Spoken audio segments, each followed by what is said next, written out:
Ammonia. Ammonia in fertilizer. The fertilizer industry, ammonia is the main component of fertilizer. In 2022, 176 million metric tons of ammonia were produced. This resulted in 500 million metric tons of CO2, which is about 1 to 2% of global CO2 emissions. So what can we do about this? We are looking to present a low carbon way of producing ammonia, which otherwise known as green ammonia. Green ammonia is the same end product as traditional ammonia or gray ammonia. So we believe we can utilize these distribution methods already in the mature ammonia producing industry. Eventually, we believe, given this distribution network and the volumetric density of ammonia, this can be a key player in accelerating the green hydrogen economy. I'll hand it off to Rijo to talk about this specific solution. Thank you. So let me further expand on what green ammonia is. You can think it from this way. Ammonia is just nitrogen and hydrogen. So where do you get the nitrogen and hydrogen in a green way? So you start with green electricity from different renewable energy sources, and then you electrochemically split water and then separate nitrogen from air. And what we are proposing is that with the technology, combining the electrolysis and the ammonia synthesis in one step. So further reducing the complexity of synthesizing green ammonia. And how do we compare with the competing technologies out there? There are different electrochemical ways by which you can synthesize green ammonia. With the technology, the SAEC cell-based technology that Nuvention is proposing, it operates at very low temperatures, less than 250 degrees Celsius compared to the high temperature closely getting to 500 degrees Celsius. And that means additional energy needed to convert this ammonia, not only from electrochemical point of view, even from the operating temperatures. And given that this operates at standard atmospheric conditions, you don't need to bring in additional pressure.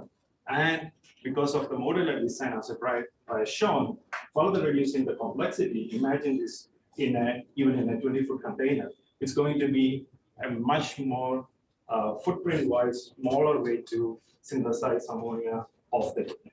And in essence, it's a power input wise, it's one of the lowest power consuming way of synthesizing ammonia. That's adds about to 8 kilowatt hour per kg. Now, Vinay.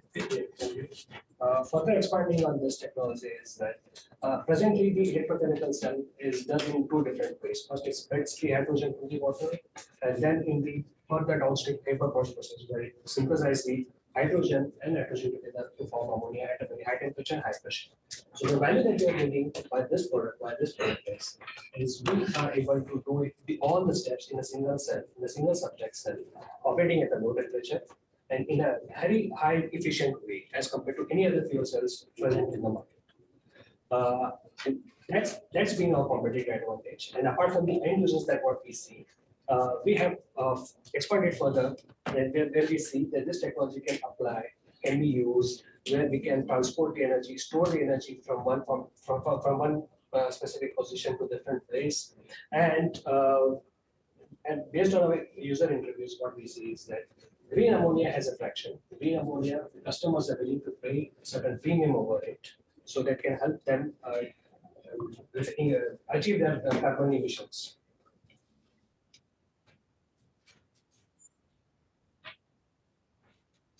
The unit economics plays in a way that to produce 7,000 tons per year of green ammonia, we need a renewable farm of 25 megawatt, an electrolyzer of 5 megawatt, and the unit cost plays in a way. We have targeted the ammonia, although the price now is at $1,300 per ton, but we have done this in a way that where in future it may levelize at the cost of 800 tons per ton of the ammonia.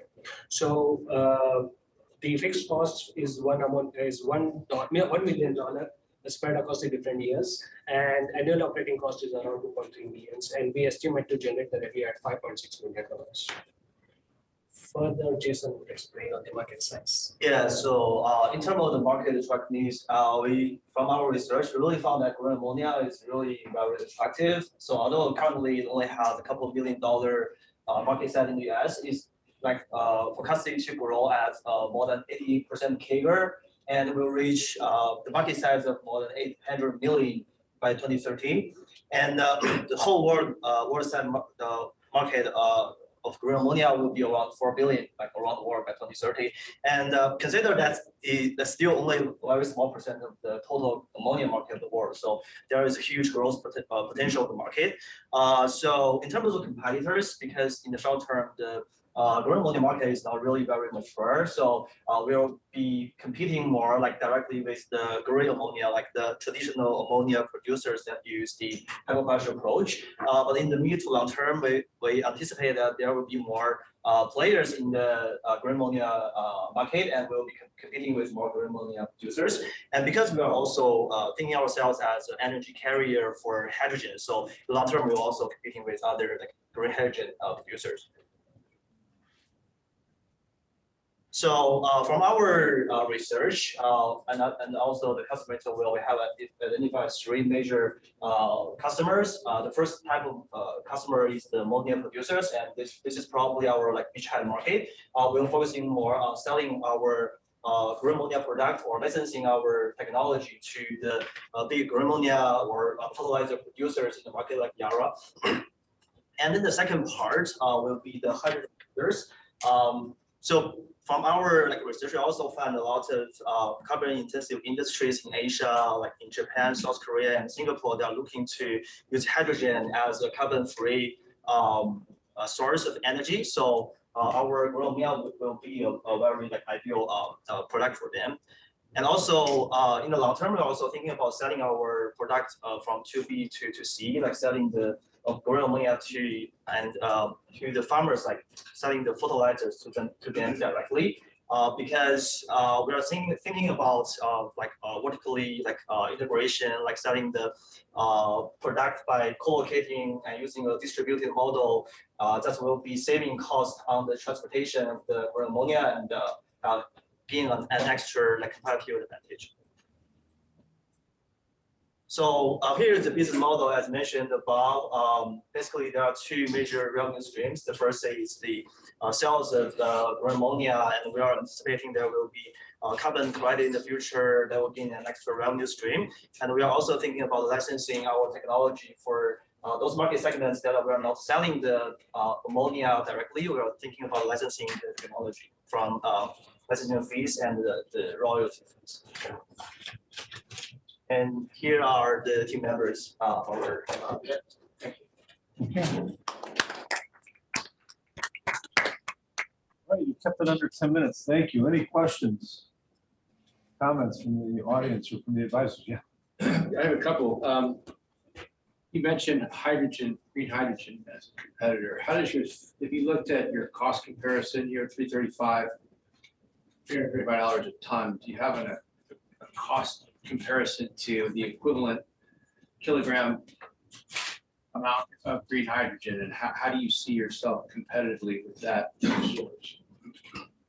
You got a lot of the same inputs, right? You have clean energy, you need electrolyzers, so there's a lot of the same inputs. Where's your advantage again?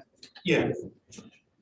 So the advantage comes from, sure, I mean, yes, synthesized green hydrogen. How do you transport from the point of generation to where you actually want the hydrogen? Hydrogen is one of the lightest element in the world. So transporting, I mean, there are no safe ways to transport, and you need to pressurize hydrogen. So let's assume that you synthesize a unit of hydrogen, you would use almost 60% of the inherent energy of the hydrogen itself just to compress it so that you can transport.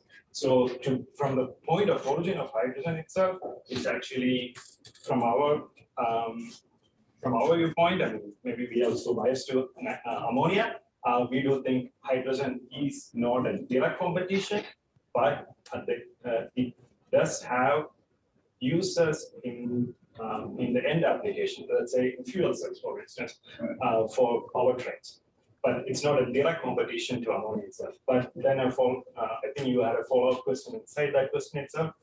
Competing compared to the current way of synthesizing ammonia, that's a Haber-Bosch process. So the traditional way, that costs around 50 cents to 60 cents per kg to synthesize, whereas our ammonia is only 30 cents to synthesize. And even at the 1 year calculating is a selling price of $800 per metric ton, whereas the gray ammonia is selling as currently at $1,300 per metric ton.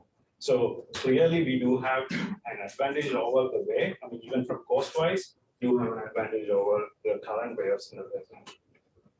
Adding to this point, the infrastructure already exists. We don't have to create an additional infrastructure just to store the hydrogen.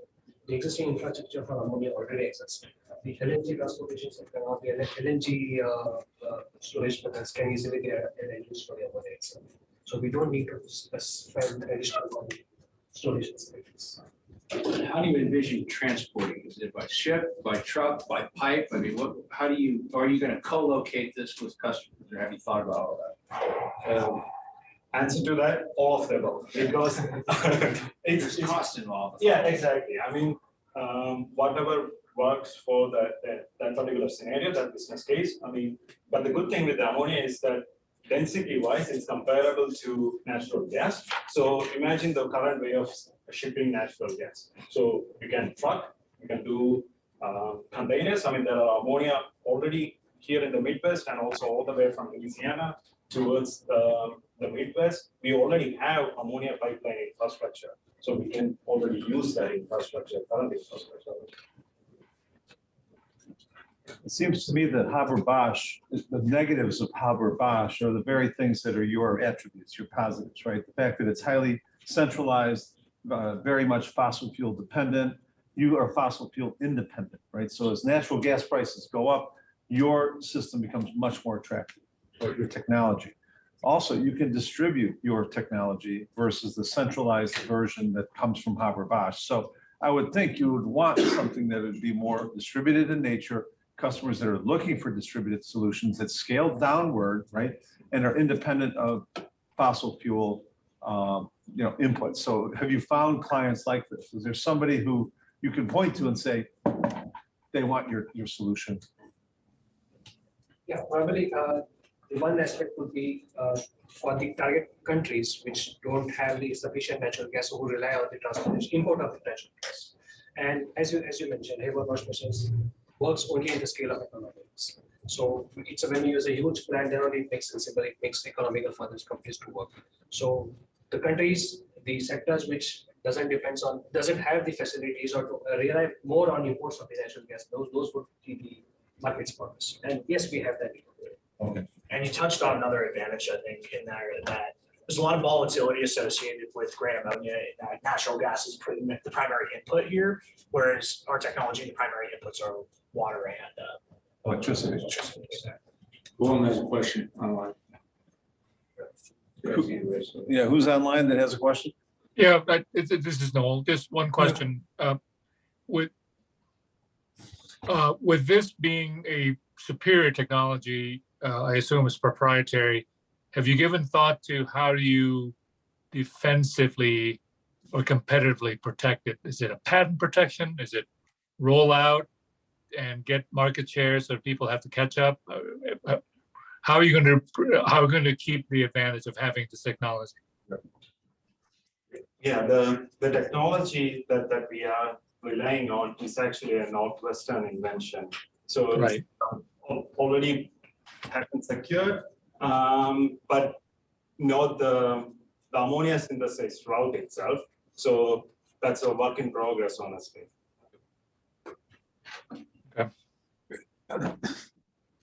Yeah, I have a question for the team, and the team is a little familiar with me. You understanding of a very complex energy nature of ammonia.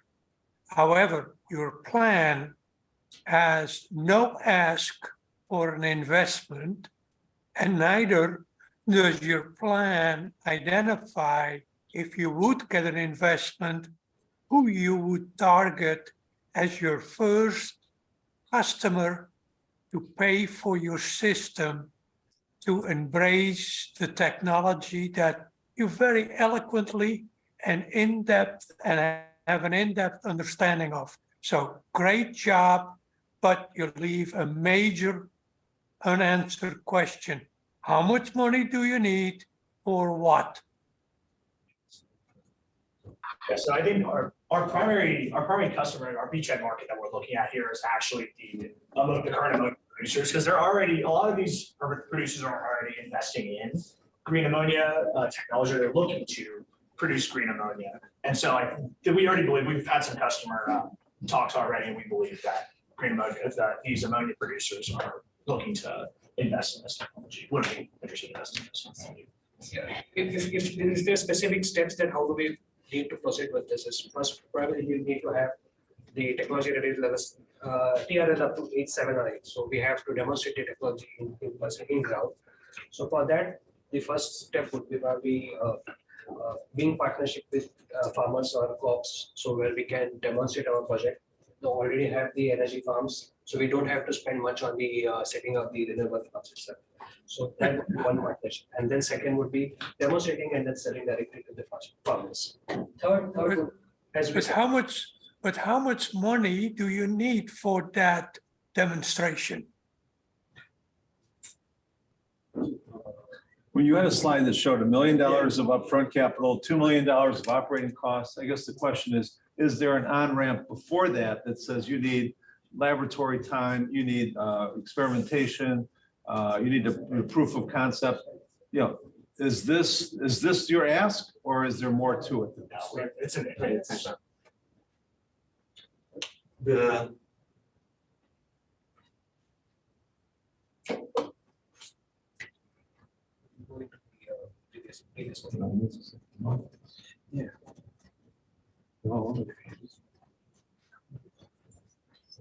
Are you raising money right now? No. So we're still in the process of, we are, at the end of this, we would like to apply for, I think, for grants so we can kind of invest more into developing this. So I got a quick question. So you're able to generate a commodity, definition of a commodity, at less than half of what it may settle to in the future. You know, it's a quarter of what it's at right now. With Haber-Bosch. With Haber-Bosch. Yeah. So is there anything stopping you from, say, just put up a unit next to a Haber-Bosch plant and sell it straight to them, who already has the logistics network, for $100 less than they're selling it for? Just start that way? No, that's exactly our beachhead market as well. And that's what we are targeting. I mean, we already talked to companies, name, I mean, ThyssenKrupp, for instance, I mean, who are heavy users. Yeah, I mean, they are willing to take up green ammonia. So, I mean, if that's a viable source for them. So for sure, I mean, they are willing. Like, there are two aspects to it. One is economy, and the TRL. We have to demonstrate this on ground. Then only the partners are willing to invest on this, or willing to take this technology. So we need to have a demonstration. I was just saying, I mean, obviously you need to demonstrate that it works before someone will invest to buy the technology for themselves.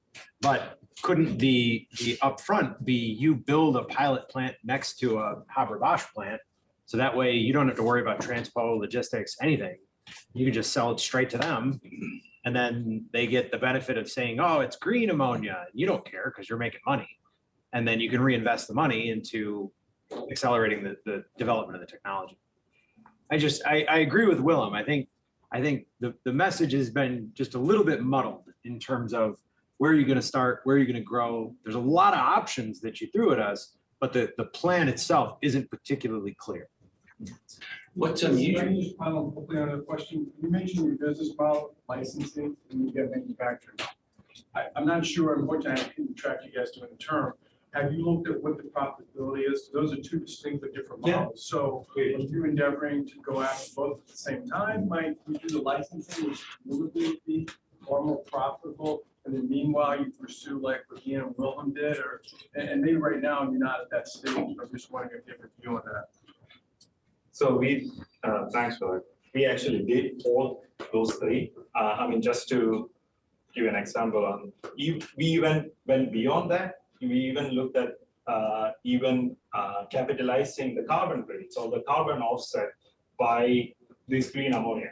So in California in 2023, per metric ton, carbon credit rate is around like $52. I mean, based on that, even that demonstration unit, that will generate an additional 1 million. The fixed cost is just only $1 million. So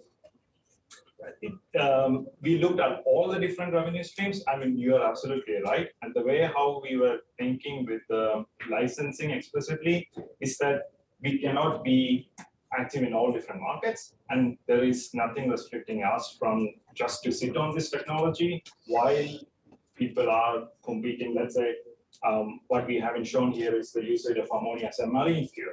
So for shipping industry, one of the heavy polluting industry, we could even use license this technology for them to synthesize marine fuel, but only for that particular market. We can carve out that market and license it only for one particular application or market segment. So kind of just going off that, when we think about those two different streams, one licensing, one sale of goods. Sale of goods, we also haven't talked about the transportation costs. So that could be, when we think about the calculus involved in this, licensing to these ammonia producers could be a better route to go in that aspect because they already own these methods of transportation and distribution. So they are very distinct models, but it kind of remains still to be seen a little bit which route we go with which one. Okay, I think we're out of time for Q&A. Thank you very much. Nice job, guys. Let's move on to Food Shore. Food Shore. Make sure that you take that USP thing Plug in or call it? out. If you go through Zoom, you can share your screen. Yeah. I think Jeff Henderson has joined us. Thank you, Jeff, for making it. It's Yeah, good I to have you. apologize, I was late for the. No problem, first no problem. presentation. Good to have you. My feedback for this last team is that you have a wonderful potential. You've got an amazing technology. You've got a great story. You've done a lot of work. I don't think your presentation necessarily gave you enough credit for all of that. So simplify, maybe crystallize, focus, because it seemed like it was a little bit diffused. Muddled was the word you used? I think so, yeah. Can I make one other comment as they get set up? One thing that would be really helpful, especially as you start to pitch more people, is a better understanding of your backgrounds and why you four have the experience or the tool set in order to compete in this massive market, right? Like what gives you guys the unique advantage? What sort of experience do you have in this market overall? That's what I'd love to see too. And one other thing, just want to add, Mark, and I think it's important for everybody, is it's about the customer. It's about solving a customer problem, right? And if you lead with that and show why you've got a pain that you're solving, I didn't really see that. It wasn't the pain that didn't come across. What's the pain that customers had? Technology's great, but what's the pain? In any investor pitch, you've got to make sure you know what problem you're solving and that your audience understands it and what's your ask. And I think the first one is probably pretty well covered. The second one, not so much. So with that, Food Shore, take it away. Evening, everybody. We're Food Shore. I'm Danielle, this is Noy, Ariel, and Belle. So what is the current state of agriculture education? This was the question that we all kind of asked ourselves several months ago when we ourselves were learning about agriculture and realizing how much information is really out there, how complicated it can get, and how is this information being dispersed? So from this basic question, we wanted to start from the basics. How is it starting from elementary school or middle school? So we looked into what's already out there in terms of programs. We have cooking classes, after school programs, extracurricular activities, gardens, and you'll see them when you walk around at middle schools. You'll see all these really nice raised beds, and kids are getting some interactions with how plants are grown. And when realizing how much they were interacting, we also saw other benefits for them, right? They have nutritional education, they have togetherness, a sense of community. And it's also really great for the environment. It's a full circle kind of program for these children. We wanted to see how these could really be improved, especially with how there's such a big evolution in this space. And we realized these are the biggest gaps that we saw. First off, there's a lot of evolving tech out there, but how do you get that in a classroom in a cost-effective way, that's space efficient, that's exciting for the kids? And how do you get it as individual? How do I have, as a kid, right? I was a kid, how can I have my own input in how I'm growing a plant and know that it was because of me? So we went out and we started asking all these educational experts, asking users, asking folks that have experience in the space, what is it that you want to see from an educational program in agriculture? So first off, it was small groups and individual settings. Then it was starting really simple. You don't want to overload a kid with a bunch of information. You want to start with, maybe a microgreen. And also have some cultural relevance. You want to make sure that what they're growing has some connection to their background. And of course, games. Everyone loves games. Everyone wants rewards, achievements, validation, and that incentive to go forward. It also increases retention. And now going back to that space and cost for the school side, right? I may have a classroom open if I'm the teacher or the director of the school, I may not. So I have to make sure that what I'm getting is going to fit in where I am. And then lastly is the facilitator. We found in the Journal of Agriculture Education that when teachers are introducing new programs, especially in agriculture, to their curriculum, they want to feel confident in the content. They want to believe that it matches their teaching goals for that year and for that grade. And they want to make sure it's really easy to incorporate. Make a really good lesson plan, short, simple, and clear. Our mission is we offer the affordable and one-on-one products so to show the indoor farming technology and methods in the gamified environment in order to increasing the school kids understanding and the enthusiasm on the ag tech. This food tour is a all-in-one educational kit. There are basically two bigger parts. The left ones are the container or the bag itself, the seeds and the growth material, nutrition and some sensors. This will be the key. The other part, which is the application, and we're connecting with the key root varieties. This application is a central part for the gamification. We offering a leaderboard for the accomplishment of the keys usage of the key, like optimizing the pH value or the temperature of the water, and or you having the fastest growth.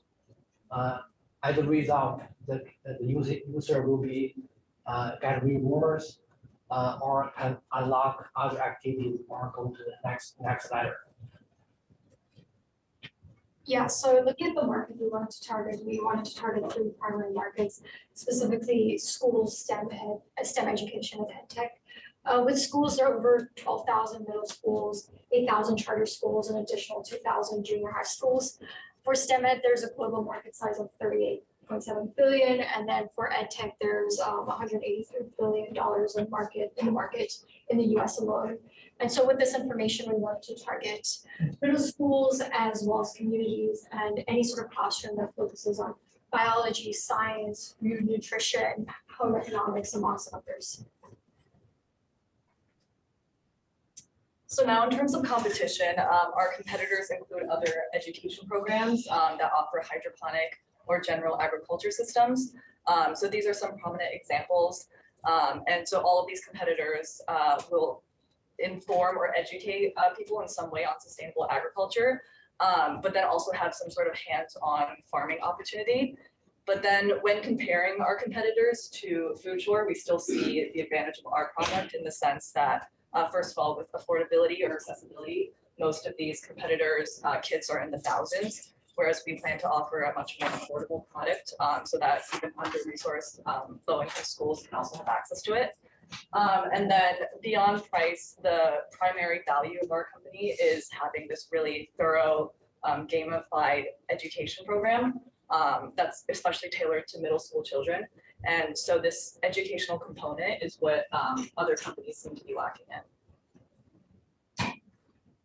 So now we wanted to outline the customer purchasing experience to really show a bit about our business model and then our means of bringing in revenue. So first, the customer would purchase individually or in bulk, depending on the school or classroom needs. And then they would get to choose which seeds they want to include in the package. And then once the kit arrives, they can purchase the appropriate program plan through our mobile app. And then finally, there would be a renewal fee to reset the game challenges and the plan tracking feature.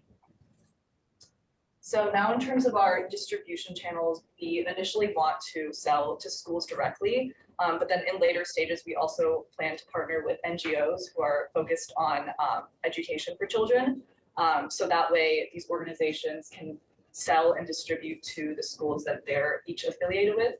So that way we have this extra channel to optimize our distribution and sales.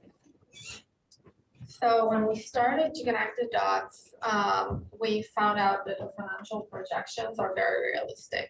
We took a conservative assumption that for each school we're actually getting 200 users, students to use our app and to have our home kit.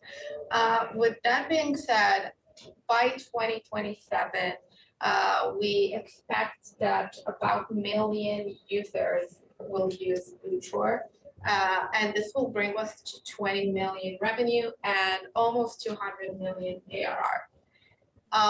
Our revenue model is based on selling the home kits and also a monthly subscription for the app, with an assumption that what we're offering is a curriculum of 12 months to allow the users learn more throughout the year. Moving on. So starting from now, we have a very clear milestones, and we're planning to launch our beta towards the end of the year. And then we believe that we're going to gain this traction even earlier. We talked with a lot of potential customers, and we have a proven section with attraction with schools that actually want to get a pilot project with us for this summer. And so with this, what we're planning, if you can move to the next slide, what we're planning is to get to this pilot project this summer. For this, we're asking to $20,000 to build the expertise we need, build this workspace, develop the app, and allow to do a bit more, to develop more based on this pilot program. Plus the 30,000 that we're offering upon completion of the pilot program based on the success of the program. And so with this, we will conclude our ask. This is us again.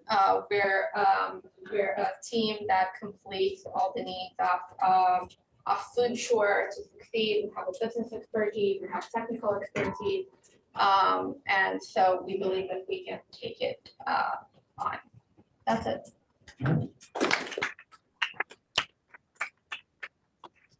10 minutes, thank you. Questions? I have a question. So who do you think is the heart and mind person that you have to sway to get this into a school system? Is it the teachers? Is it the administrators? And then is there any linkage between the gamification and how the teachers might grade? Do they have access to how well the students are doing with the program? So I can answer the first question. So we were able to meet with the District 21 administrator, and he was the one who offered the pilot program to us.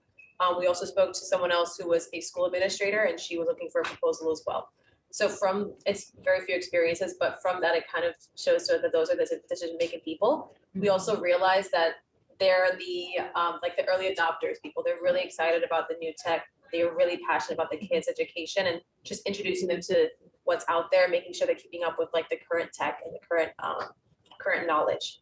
So those are the folks that we think would be like optimal to target first before jumping into like a more traditionally set school. The second part of your question, the linkage between like how the teacher or facilitator interacts with the game, that was going back to the expertise side. We are not super experienced on like the education. We want to make sure it is meeting the curriculum. We did some research when it does come to change curriculum, you have to go through certain steps. There's some flexibility, whether it's in a course versus just an after school program. Okay. It's a little bit different. Or if I go to like a private school, so for the administrator that wanted the proposal, that's a private school, and she was like, I can just talk to the board really quick and just try to do it with like the sixth graders. So for her, it was like, oh yeah, I can do it really quick. And then for the District 21, he was like, oh, we have like a small, we did terrariums, we could switch that out potentially for what you guys have. So for some of them, they already have that kind of flexibility as long as it matches with their goals. Because for some of them, it's broad enough that they have the chance to incorporate something a little new. We got Brian, and then I think Willem, and then Ian. I'm sorry, remind me, did you mention, so two quick questions. What is the kind of expected cost, the full landed cost, I guess, per pupil? And then number two, I know you had some data up there. Did you guys by chance look at what the average spend is per pupil in the school district? Because as I hear you talking about it, I start thinking, I know, for example, take Chicago, North Illinois, there could be a wide, spectrum of capital, but that might be of interest. I think the second one. Do you want to go over the first one? Yeah, so just to clarify, so we're looking how much money we'll need to get this going. No, I just want to know how much is if a kit costs. Oh, yeah, yeah. You guys in the So- grid made a comparison to some of the competition. Yes, so the kids itself, no, it's fine, I can just talk about it. The kit itself is priced at $30. The cost is less than $10. And then the subscription is annual fees of $20. And so it's the initial investment is quite lean or low. It's building that and then developing going forward. This is why we want to make this pilot this summer. But the initial development is pretty simple, and we don't need a lot of money. Sorry, just to clarify that $20 subscription is per pupil or it's per kid? Per user, per student, per one pupil. Yeah. And is your financial model assuming that every student in a class would be a user, or is there does a teacher have a master account that the entire class is using? Yes, so what we're assuming that each user is going to use the app, but we took a very conservative assumption that each school will only have 200 users, and based on what we researched, we saw that there's a much larger opportunity here that exceeds the 200 users per each school. So with this, we assume that it's $20 for one user, for 200 users for one school. I can answer the second part of your question with the budget. It varied. With the District 21 administrator, he said, if it's in the hundreds, he wasn't super specific, unfortunately, but in the hundreds, he could get it approved in a pilot pretty quickly. Once it gets into the thousands, that's when they start really having to look at their budget. For the other person we spoke to, they're doing an agriculture program, but it's, you know, it's the standard, like, you know, in the ground and with raised beds. She was estimating 3,000 a year. So we didn't really look at for like per pupil. It was more on like the per program, like unit. And just to let you know, and in that recurring fee, that $20, what do I get for that? So why do I want to, I guess, renew for the next school year or calendar year? What am I getting for my money? Yeah, so that's the app, to use the app and to have this, all these options that we presented before. The games, the connection to classmates, the connection to the curriculum,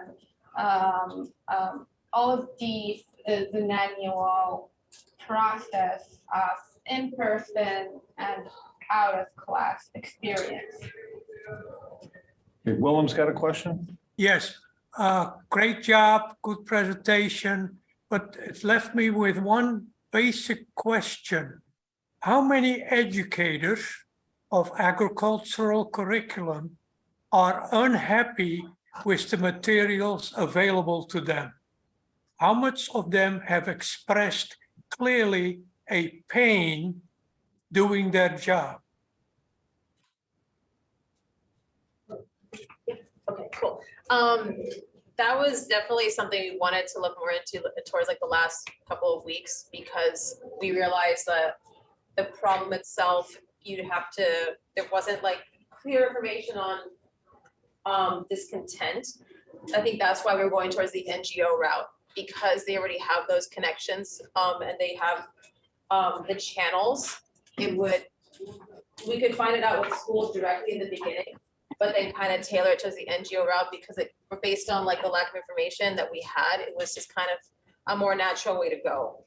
Does the NGOs have expressed a pain with materials that are available?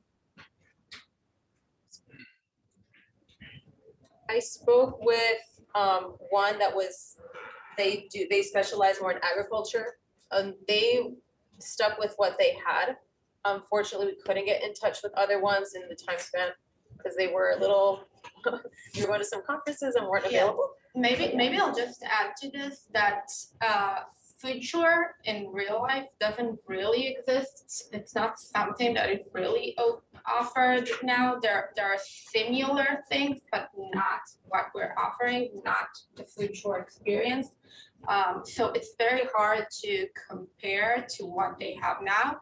They basically have a traditional garden that is not very well maintained, not innovative, not attracting kids. And what we're offering is a completely different experience. And from what we got till now, there is a very strong interest in taking this to the classroom. Yeah, and oh yeah, sorry.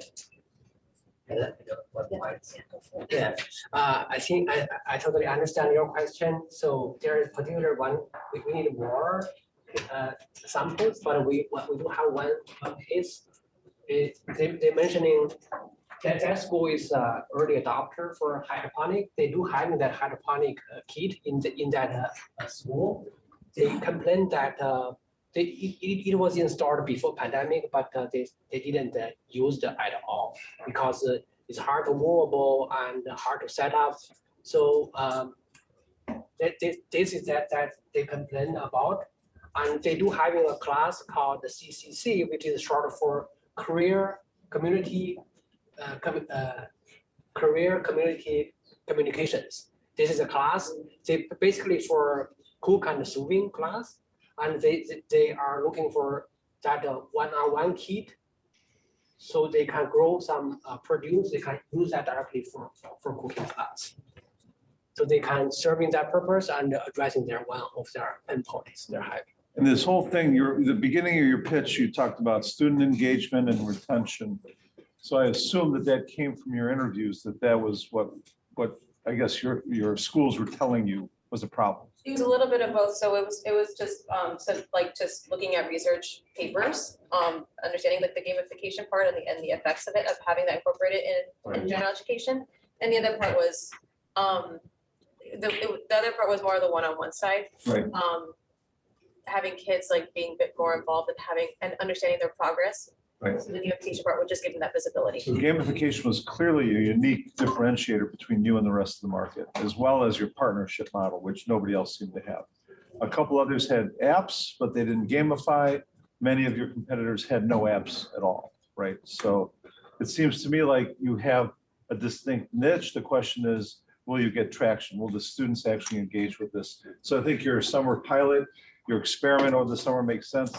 The 30K piece of your ask didn't make that much sense to me. So maybe you can explain that to me. Oh. You had 20K plus 30K, right? Yeah, so for the pilots, we're talking about this summer, and it's something that can really help us accelerate the development. We need the initial cost of 20,000, but then to develop this further and to take this after the summer pilot, we need this additional 30,000 that will allow us to do more all these we're talking about foundations, the first stage right now. So building the operations, more building, we're creating our go-to-market strategy and build these partnerships that we talked about. So we think that we need a total of 50,000, but in order to de-riskify the investment here, we're offering 20,000 immediately, and then upon completion, 30. So are you going to do this for real this summer? I mean, is this going to happen? But so at least three of us. I think. 3 of you are, Yeah. okay. And based on like the others, it's based on like what their commitments are for next quarter, but yeah. So I recommend a founders agreement amongst the 3 of you so that you have a good sense of what your contribution is, what your equity is, all of that kind of stuff. With that, I think we're out of time. So yeah. I think it's really hard, you have to be very careful in any of these business models if you have 3 different levels of customers, right? You've got a channel partner, the NGO, you've got the school, and you have the students, right? It's really difficult. 3 customers. So you want to simplify it, and I think you may have one, the school is paying for it, right? So they absolutely have to get value, and then the students, right, have to get value too. I think you have to really differentiate that, build it out. It's all about, how the students use it at first, and the more direct feedback you can get with the students, the better. Yeah, what we want to pilot and be that focus group that we really need for the feedback, to then validate how we want to continue developing. Yeah, take the channel partner out, and you can find some way to sell directly to the schools. There's another layer that I think everyone's missed. That's the teacher. Because if you don't have good lesson plans, if you don't have a good way of implementing this into the classroom, the teacher will kill it before the students get a chance to kill it. So you got to satisfy that layer if you're going to get anywhere. Other than that, I think, thank you. Nice job. Well done. If we can move on to nano energy.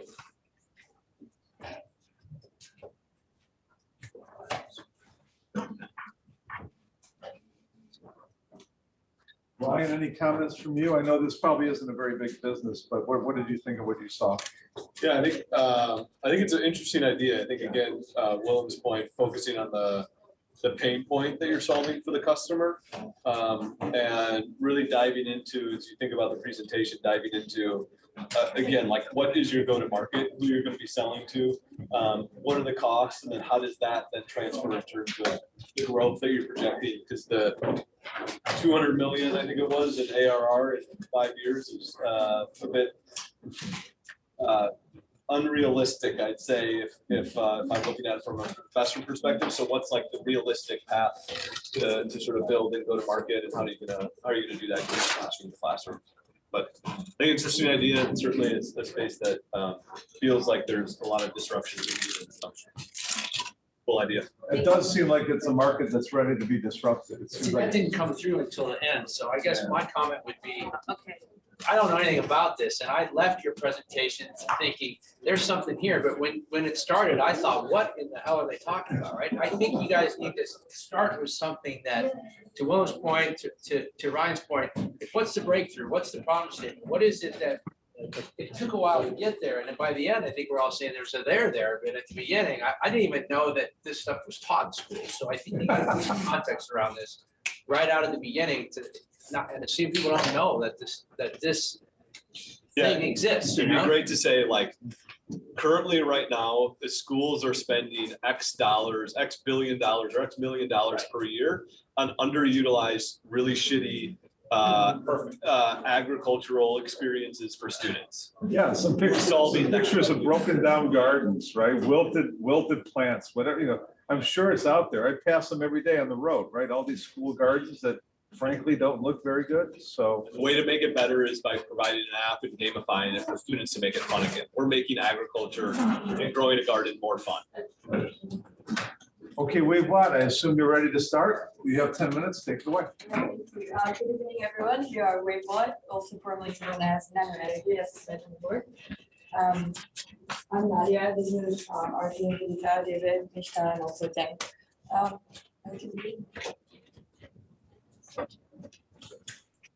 Alright, so according to the World Economic Forum, the IEA says that we will require a considerable effort in transitioning to getting net zero and transitioning to the clean energy world.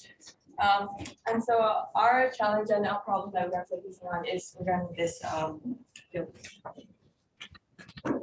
So we started off with a global challenge. We're looking at having to increase the demand for energy due to the rising population that the world has. And then the second thing is that we need to accelerate the transition to renewables. And then we focused on a little bit more on this part, which is the renewables itself. And we're looking at the current technology, and then after looking at all of these numbers, and also as previously mentioned, the current technology and current growth that's going on is still insufficient to meet global demand. And then out of everything, like out of all the resources that we have on this world, we particularly looked at ocean because it's a vast and largely untapped source of energy, and it's something that we're going to look at. And then finally, as we focus more on the challenge that we're looking at, ocean wave energy particularly it tends to be expensive, inefficient, and also not scalable. It costs about $200 per megawatt hour compared to other sources, renewable sources such as wind, which is about $20 per megawatt hour. So our focus here is looking at ocean wave energy and how we can help solve this challenge. So talking about the opportunity here, in this graph, the blue line represents the demand of electricity over the duration of 24 hours, and the orange line represents the supply of electricity through solar panels. Here we see that as we move away from the peak hours from noon, the reliability on fossil fuel increases intensely. So we see this as an opportunity for wave, because wave energy is present 24 hours a day as opposed to solar, which is hardly at max 5 hours. So with more than 50% of the population living within 100 kilometers of the ocean, wave energy has potential to significantly reduce the reliance on fossil fuels. And the global ocean energy market is 24%. It is increasing with CAGR of 24%. And a subset of it, wave energy market is increasing with 17% CAGR. So here we are coming up with the technology called, which is a metal nanolayer film. It is patented by Northwestern Professor Geiger and Professor Tom Miller. And as the ocean water moves on the surface of the film, because of the oscillating flow or because of the alternating salinity gradient, electric potential is generated and hence electricity is generated. So the major advantage with this is that it is extremely inexpensive, it is easily available, the material is available, and it is also robust and durable. So our solution is to use our technology in conjunction with offshore energy farms, particularly solar farms. And there are several advantages to this, one of which is that we would not have to, it would not require a lot of new creation of infrastructure, and it could be integrated into the existing energy grid. Also, it could work during times of inconsistency with the solar panels when there's no sunlight, and there's vast ocean space available, and also the offshore solar farm industry is a growing market.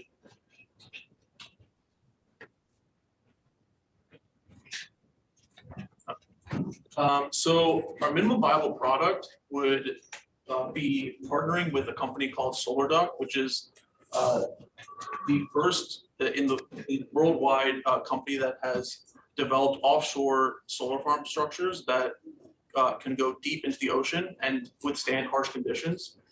So this is their structure. These are the solar panels on top of this structure, which is an equilateral triangle, 16 meters in length, length each side, and it is 3 meters above the surface of the ocean.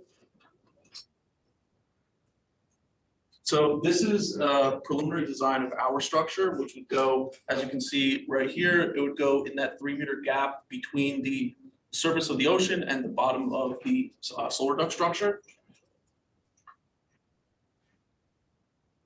And so this is a cross section of our structure, which if you can see, like the zoomed in part here of the cross section, there are these panels.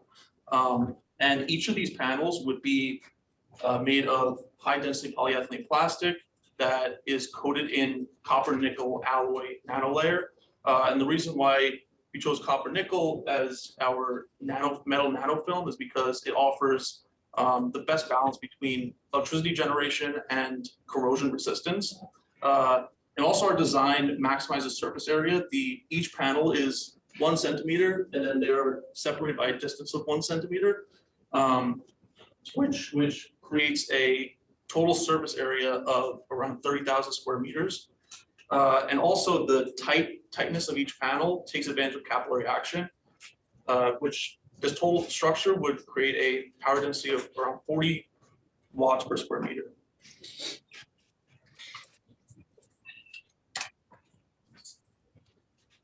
So our beachhead market that we like to target are offshore solar farms as well as offshore wind farms. Initially, we like to collaborate with SolarDuck, the Dutch company. In addition, we like to collaborate with Solaris, who have shown some primary interest, which is, I believe, a Portuguese-based company in energy. We've been a couple weeks ago here, and Wave Dragon. In addition to that, we potentially be looking to sell our renewable energy that we generate through waves to companies such as 3HN, who you heard earlier tonight, who are looking to invest in renewable energy technology. Techno-economics, as David mentioned earlier, the HDP plastic allows us to have a life of about 50 years in the ocean. And in comparison to maybe solar, which can maybe give you 5 hours of sunlight a day in the North Sea region, and we can give you 24 hours of wave energy at different amplitudes, which can provide different levels of energy. Nevertheless, it can provide 24-hour coverage. We also, our technology is a lot cheaper in terms of unit cost, and we also have a significantly lower break-even than the other two technologies.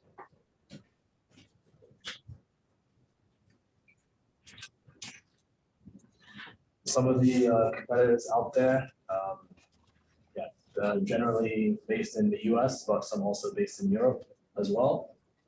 Just some of that.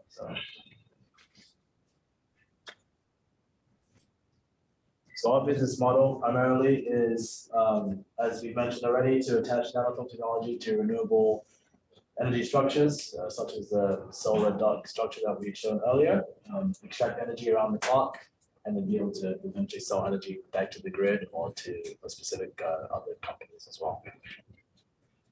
We target, as you mentioned, target offshore renewable companies and coastal companies looking for to reduce carbon footprints. So coming to the cost and unit economics, we have the overall capital investment of around $1.13 million. That is mostly the structure, the base structure, plastic structure that we have that will last for like 50 years. So we can maybe use it that way. And the coating that we do of the nano layer that should last for around 6 months. So, and our selling price we are taking is $0.71, 17 cents per kilowatt hour, because that's the average around in the US. And the profit margin will be around $0.14, and expected profit we are expecting around 0.2 millions. So potential expansions after the first prototype, we are trying to have an independent product, mostly in the region of Hawaii, because there we have the energy prices 3 times as compared to the rest of the US, and we have the highest, like roughest waves energy over there. So the energy production will be approximately 2 times. We are planning to launch our first prototype into the ocean by first half of January 2024, because it's a huge structure. So we are expecting some time frame for development. Then after that we'll start scaling, and for some years, and by 2027 we'll stabilize to 10 structures like these, and then with these 10 structures we'll generate the power. Our trajectory taking this plan is something like this. So by after 2027 we'll be able to make some 10 million out of it, and the total net income will be something of around 41 million. So we are expecting right now some $2.21 million at equity of 5%. This will be used in the base structure that we'll be forming, and the R&D cost, the license that we'll be taking from professor, and the production cost that's less on. Some of the exit strategies that we have thought right now is to sell it to the partners, or get acquired, or sell a stake to the investors maybe. This is our team. Yeah, that's everything. Thank you so much. Okay, thank you. Running about a minute or two late, but I think it was a good presentation. Questions or comments? So your model, you spoke about partnering with offshore electricity generators, right? I wasn't able to do enough math, but your output is 335 kilowatt hours per unit. What's a unit? How many units in an installation? In other words, how much power can these things actually put out when you put it all together? Yeah, so a single unit that we're talking about is a single triangle. A single triangle. No, like 335 kilowatt hour per unit means like 3 triangles will generate 335 kilowatt per hour, and like 1 triangle will generate 110. So What I'm trying to understand is there are existing infrastructures, oil platforms. Could you power some? Is there enough power come out of this that you could offset the energy input or the carbon emissions of existing offshore structures, as opposed to using it to sort of amplify the output of a solar or wind power generator? Because there's a lot of reasons why that makes sense, but there's also a lot of obstacles to building those things and getting the power back on shore. Whereas if you could market this to somebody who could use it on site, like a distributed energy source, that could be an opportunity, but you'd have to have some power output associated. And I don't know if you thought about that at all. yeah, we kind of think that it's a good opportunity, and we will go ahead with, like based on our investment investors agreement, we can shift on our contract partners, collaborators with the renewable energy, or and this minimal viable product is for like one company that also by it's kind of flexible, and we are planning to upgrade our design based on like we are having kind of agile model. So based on the first prototype, we will be upgrading more on the design part to generate more electricity. So right now we require more area to generate You need the area. considerable amount of electricity. So that's why we chose to partner and combine with existing renewable source of energy as opposed to standing alone, because it would be more compatible. We can complement the other equipment, and then once we work on efficiency, increase it more, then we can think about.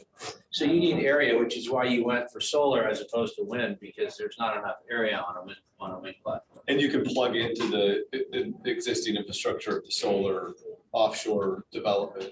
I know those are increasing. So in a spirit of simplicity, why not just sell this as a product to Solar Duck and walk away? I mean, just they could enhance their own products and then add value to their end customer. And you don't have to worry about revenue streams outside of what Solar Duck is willing to sell you to purchase from. So that is one of our exit strategy actually.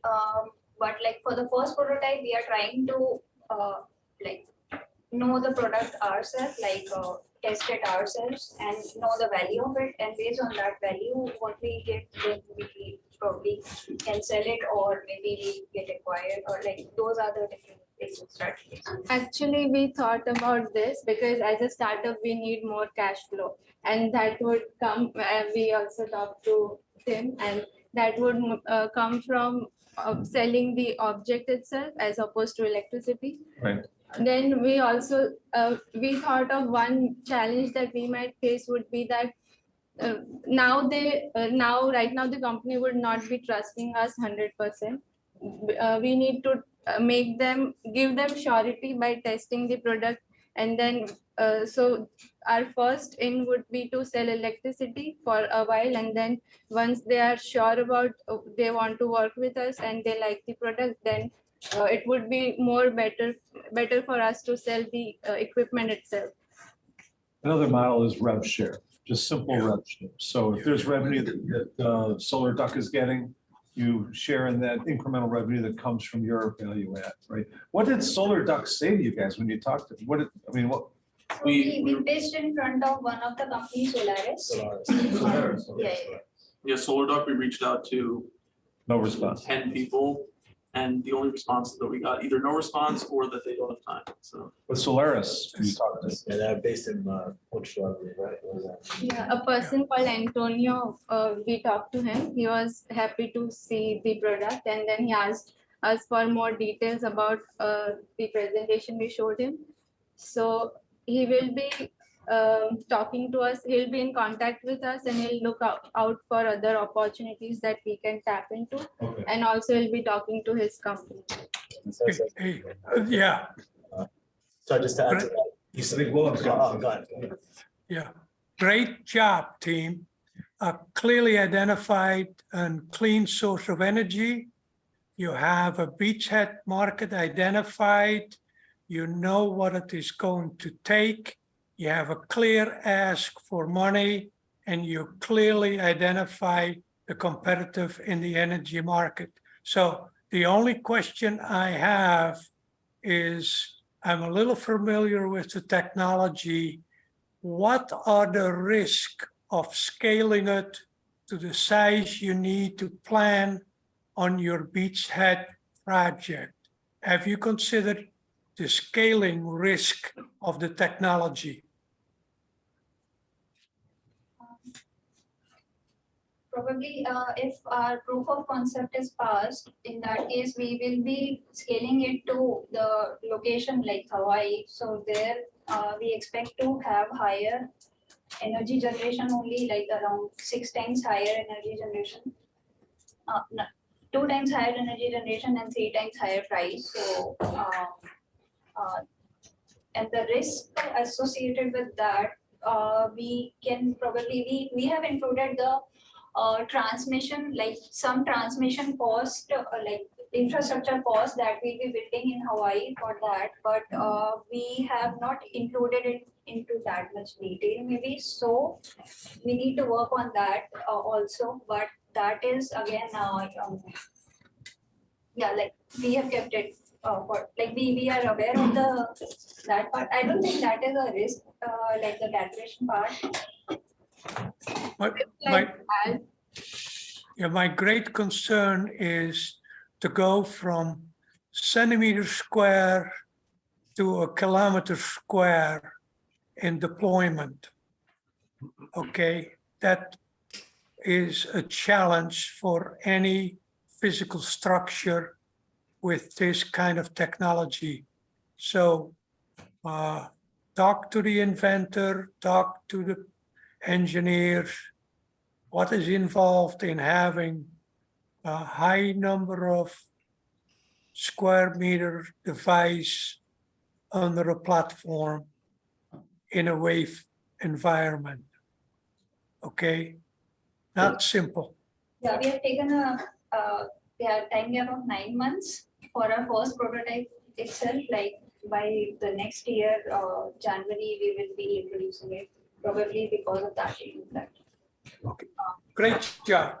I also think we should talk to more people. I think we haven't done as many interviews as we would like to. So that's a big challenge for us. This is could obviously be a risk. So we'd like to get more information and see anyone out there willing to talk to us. So. Ian, you got a question? Yeah, I got two small little points. So you mentioned almost 40 watts per square meter. How does that compare to solar? What's a standard solar panel at? So solar is about 150 watts per meter squared, Okay. which is a much bigger power density. But the thing is, with solar, we're looking at the cycle. So for us, it will be over a range of 24 hours. So then if you convert it into energy, then in terms of kilowatt hours, we're matching solar with solar solution. So I would highlight that, yeah, you're not quite as energy dense as solar, but A, there's the 24-hour thing. B, I don't know for sure, but I'd imagine that this is way cheaper to build than a solar panel. So that comparison, just to give people that frame of reference against solar, I think is really valuable. Yeah, you're at liberty to come up with something called kilowatt day and use that. Hey, there you go. I like that. And you get to make things up on something like this. The other thing is you need to also look, because you are, at least the opening position here is you're going to be piggybacking off someone else's infrastructure. You probably should articulate how much research have you either you've done or you plan to do on those infrastructures. Between Wave Dragon, Solaris, and Solar Duck, for example, what's their build out plan? Because when I look at 27 being the break even, and you have a pretty large installation plan, are they building enough platforms that you can get on? And you're not going to get all of the three companies, and or have a separate design effort to look at other infrastructures, either independently built or other infrastructure you can piggyback on top of. Yeah, unfortunately, you can't grow any faster than your partner. And if your partner gets stuck in the mud, so do you. I just had one other small little comment. As much as I love copper nickel alloys, and I do. I know that. I know. I think everybody in the room knows that. Yeah. So I agree with you that that's a great choice for long-term stability of the actual material itself. I would suggest that you look at, you're trying to fight climate change. Look at that solution holistically. What are two of the metals that are most scarce in terms of renewables in the future? Copper and nickel. So I would make your technology, even if it's not quite as resilient, make it based off a metal that's not included in the critical minerals for renewable tech, just to diversify a bit. Right, that's another risk. I think we're out of time, but thank you guys. Nice job. Well done. My only comment is, as somebody who's brought more than a few products to market, this is going to be installed in one of the most caustic environments known to man. So you might want to consider significant environmental testing dollars up front, because you're going to be exposing this stuff to very caustic situations and very turbulent situations. Next up is Terra IO. You guys actually doing this? You guys gonna do this? You guys are video after? I want to break it all. I don't know. I'm thinking that you want to fight the weather, right? You want to get out early. So not just you, all of us. You don't want to get out early, right? Fine with me. I don't know. It's in a cold pack. Those are already cold anyway. I love this sort of stuff. Let's not bad. Ryan, any comments for the last team or? I I think, one thing that I think you'll have to think through is two high-level comments. One, I was super excited about it until you brought up the competition slide, and you didn't talk about how you're differentiated. And you had a list of all the other ones on there. I think you just need to, if they're on there, it's great, but talk about how you're differentiated among them. Two, I think you need to reset your expectations around valuation. 2.2 million for 5% equity is an implied valuation of 44 million, which is completely unrealistic, I think, in this environment. So figuring out how much you're going to raise, what the valuation is, and just talking through that and thinking about what that looks like, I think is key. So happy to talk through that more after, but that's just my 2 thoughts. It's really cool though. Okay, Terra IO, you've got 10 minutes, so take it away. All right, hi everyone, we are Terra IO. If you don't know this, over 50% of the land mass in the US is used for agriculture. And this is often a forgotten aspect in our society. We think this could be a real forefront and a growing concern for the atmospheric concentrations of carbon dioxide and carbon.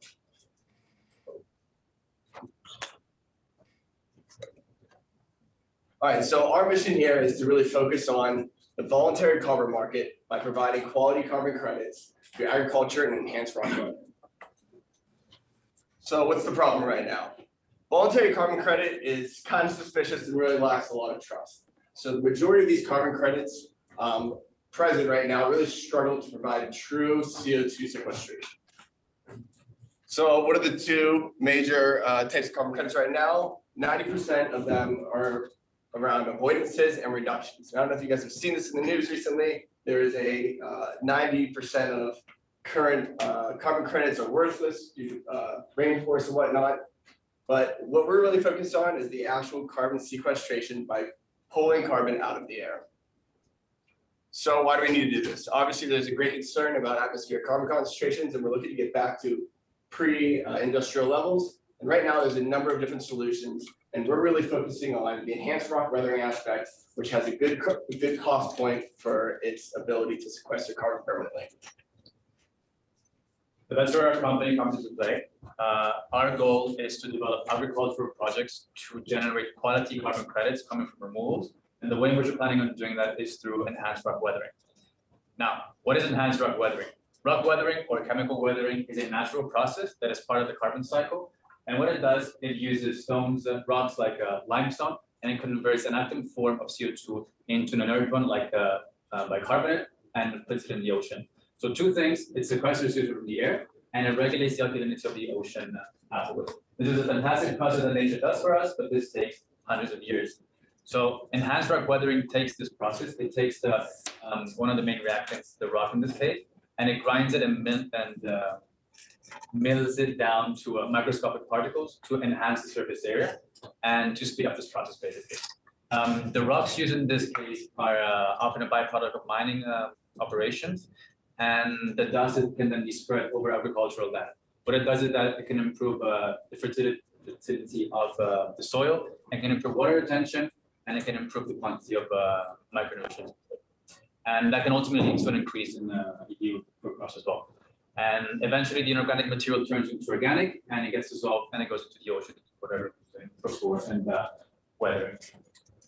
And how we're planning on doing this. So this is a stakeholder map about the most important stakeholders in our system.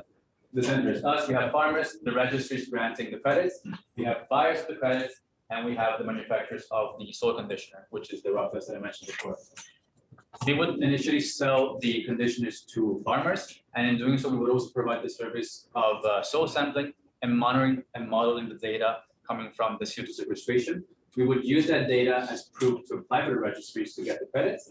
And once those credits are granted, we would sell the credits to the buyer and share the profit with the farmers. In terms of our key partners, we've partnered with Magma Plus, which is a manufacturer of soil conditioner in California. They have an incredible product enriched with all sorts of minerals that can further improve the fertilization process and water retention. And they've agreed to really support us at the beginning of this process by ideally providing the product for free for the first 12 months to us and the farmers, and eventually having the first batch being paid, provided there's interest in the second one. And this is very important because it would allow us to put the product out there without too much friction. It would allow the farmers to try it and see if they actually like it. And crucially, it would allow us to put in place some field trials to really assess the efficiency of the CO2 capturing characteristics of the product. Secondly, we have Pura.Earth. Pura is a leading removal registry, and they are the first registry in the world that actually grants credits for enhanced rock weathering projects. All right, so let's look at the positives for the buyers and the sellers. So the farmers, of course, we're going to see the reduced use of fertilizer and water usage, and this really comes from the core product of Magma Plus. We also see the additional revenue streams through carbon credits, and back to the product itself, it helps with soil health as well as increased yield. From the buyer side, people are really looking for quality credits. So this is a higher permanent structure of CO2 and really is the opportunity to offset the current carbon emissions. So looking at the economics, our beachhead market is really organic farmers. Our example here is for a strawberry farmer in California, and you can see that their fertilizer and water costs are over $5,000 per acre. Using the project alone, and in a hypothetical situation of 20% reduction, you can see $1,000 saving per acre. But we really add this value when it comes to the sequestration of carbon and capturing those carbon markets. And as of the $300 an acre per carbon credit, and this is obviously a fluctuating price. So think back at this is $1,350 between the soil conditioner itself as well as the carbon credit. And looking at the revenue for a strawberry farmer, it's almost above 10 to 11% of their annual revenue per acre. And then looking at markets, my favorite part. Currently the market's valued at $2 billion, which is 4 times what it was valued just a year before. And we could see that increase to 10 to 25 million by the end of the decade. And since we are sequestering carbon and the carbon is being sequestered for thousands of years, we could charge a price premium on the currently low price of carbon at 500. So we can charge $500 a ton.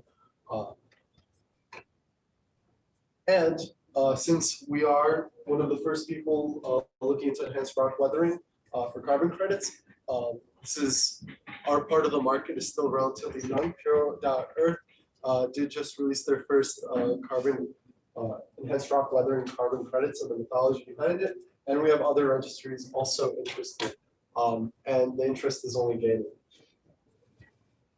So while this is in early stages, there are companies already doing this, and these are our 2 main competitors, List Carbon and Aeon Carbon. This is more focused on the software of, optimizing the amount of basalt rock for the unique properties of the soil, climate, and crop. Both of these companies are offering the carbon credits at about $500 per carbon ton sequestered. But Lithium Carbon has not launched yet. So this is in early stages, but Aeon is currently offering the credits from their website. From us, Ventura, our main advantages are that we are partnering with Magma Plus soil conditioner producer, which has a very increased high surface area. So we expect higher potential carbon sequestration due to this product. And we're also partnering with the leading enhanced rock weathering registry, Pura.Earth, to make sure that our carbon credits are really high quality and that our buyers don't have the stress of the credit not being trustworthy. And then lastly, the product is pre-milled with a patented energy efficient drill, which significantly reduces the emissions that other basalt rock providers have in creating this type of product. And next, our plans include carrying out further interviews with farmers and specifying exactly what the process will look like working with Magma Plus. We're also planning on having our supplier meeting with Pura.Earth and looking into specific regulations that vary across states and also the tax support available. And then starting our field testing and the development of our CO2 sequestration model. And then looking at our financials again, in the first year, or year 0, we're planning on doing research and development into our product, and then by year 2, we're looking at being profitable. All this to say that initial investment we're looking at is around $500,000, which will help us fund our key initiatives, which include developing the product lifecycle assessment, completing soil sampling and laboratory testing using the product, and going through our whole process of creating credits, and looking to develop proprietary agricultural carbon sequestration model that we could use to further validate our carbon credits.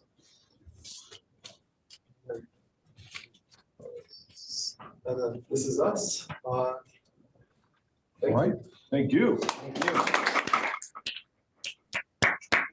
Chris, you guys finished about a minute early, and in my mind, you covered it all. It seems like all the pieces are there. Is there anything stopping you from just going out and doing it? I mean, the pieces are ready to be put together, right? With further talks and agreements with Magma Plus, it really seems like there's an opportunity. Are you gonna go there? You're gonna do it? So that is the plan. All right. Questions or comments? Can you talk a little bit more about Magma, because it seems like that's your key differentiator. I know a couple of the other competitors that you mentioned, I know they're well-funded, and obviously it's a emerging space. So, you know, I love the technology overall, but what would prevent, what's the sort of the moat that you're building around Magma Plus, it sounds like, and what prevents some of those competitors from working with them? And how do you see that scaling as you grow? Not sure about the other partners potentially working with Magma Plus. Are you asking what's the advantage in working with Magma Plus in the first place, or? Yeah, and what allows you to do it versus your competitors if it is better? You know what I'm saying? Why couldn't they do what you're doing? Why couldn't somebody else just step right in? Yeah, absolutely. I feel like that's the value that we offer is the knowledge that we gain in the carbon market and how to develop these credits. Obviously, there's not necessarily something preventing other people from partnering with them before we close a partnership deal, let's say. There's just a know-how and being at this very, very early stage where there's not that much moving in the front. There's a bit of that first mover advantage, and we're working on that proprietary simulation model that should give us an edge. Again, God, I love the way you guys pivot, but I think you have to make it really clear. I guess part of the question is, who's your customer? And what's the revenue model? Just walk through that a little bit. And I think we want to give you. Yeah, I'll touch on customer and then I'll let Patrick take over revenue model. So through a lot of our stakeholder interviews, we kind of went from large scale agriculture and then we kind of pivoted over to small organic farmers, just because they are more attracted to the soil conditioner, reduction of fertilizers, and just kind of that natural promotion of soil health. When it comes to our revenue model, we have a couple different ones, but I'll let Patrick at least touch on our main one. Yeah, so there's different ways in which we can do it. Ideally, we would want the farmer to be the holder of the credit and have them selling the credit on their own. And we would make a cut on the transaction with the buyer. But we're not sure if the farmer wants to have the responsibility. So that would be one of the first steps as well, understanding if the farmer wants to hold onto the credit and eventually sell it, or if they would just rather take the cash and let us keep the credit and we just take care of keeping the returns from that. But either way, the farmer, the small organic farmer is your customer, and their benefit is something on the order of $1,300 an acre minimum, right? Yeah, and that was targeted on a very high revenue product such as strawberries. If you look at more, say, an organic corn or anything, where you're looking at maybe $800 revenue, that becomes substantial between saving them, 11% to into the 20s and 30s. Yep. So is it a painkiller or a vitamin? That's a great question. We think it's a vitamin because it has, Magma Plus in itself has the vitamin aspects where the usage of it is the overall promotion of hopefully future reduction of fertilizers and this over nitrification we're seeing. So we're hoping that can solve a fertilizer and soil condition problem, as well as the tagline of the actual carbon sequestration, which we're thinking of that as more of a vitamin and not just a temporary painkiller due to its permanence. I think I would have framed it the other way. I think I would have said the $5,000. No, I think I saw your reaction to that. So I think I know where he's coming from. That $5,000 is painful per acre, right? you're making that pain go down to about 36.50, right? That's maybe not pain killing, but it's pain reduction, okay? Which is in the right direction that I think Tim wants to hear, because people will pay a lot of money to pain reduce, right? Not many people pay, some do, but not many people pay for vitamins. Well, the question is, how much work does the farmer have to do? And the more you can minimize how much work they've got to do to get some of that benefit, right?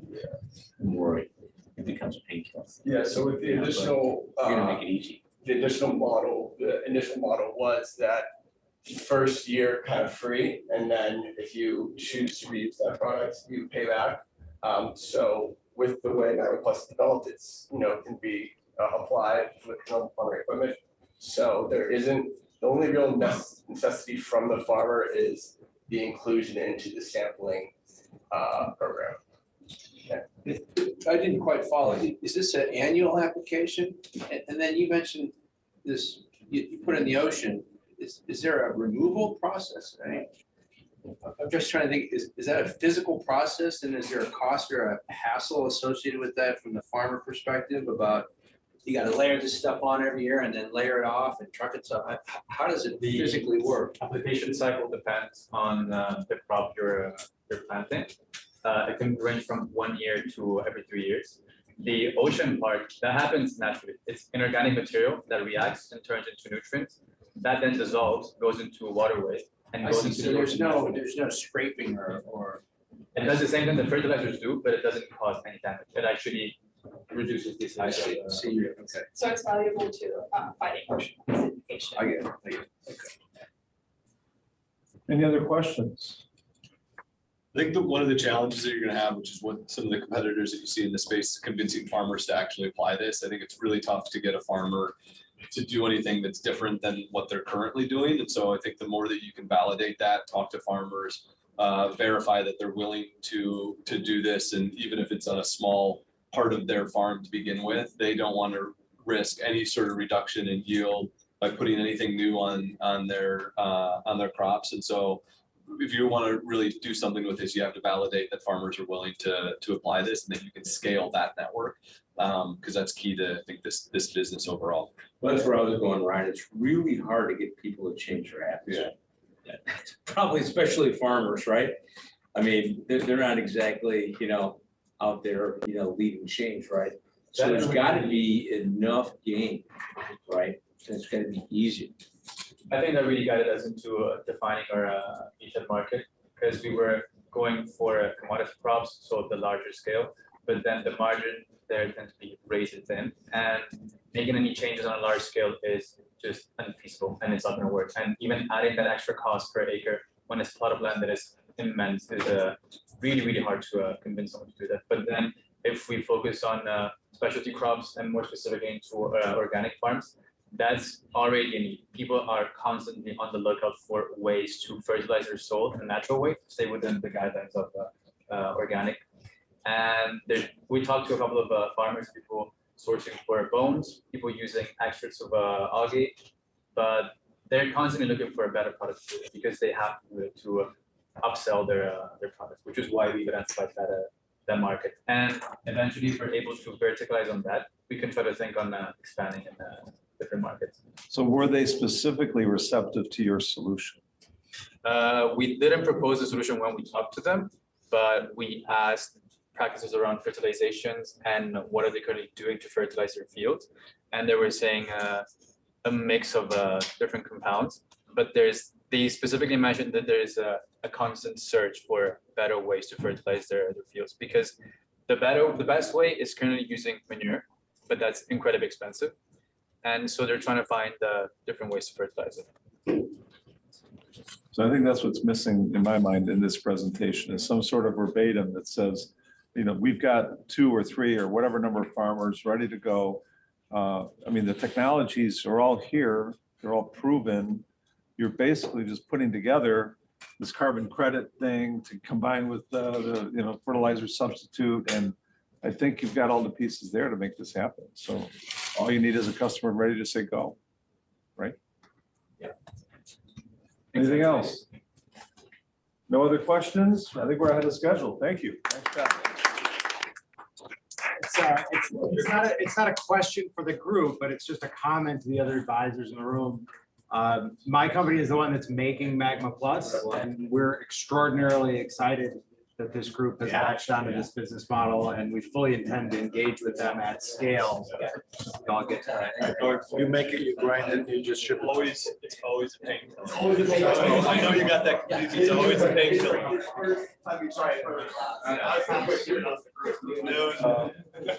Price calculation, take into account what you're gonna charge for both, and we'll give it to you for free. Do you know if there's an actual cost to the farmer? Is this, if you did this, would you have to go out one more time to go? money in there. So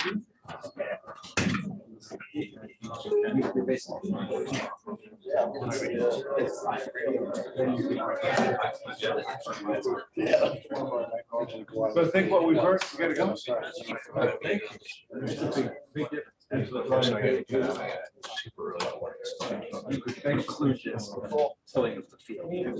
I think we've heard the last three teams, at least the last two teams, seem like they are in a position to actually go to market.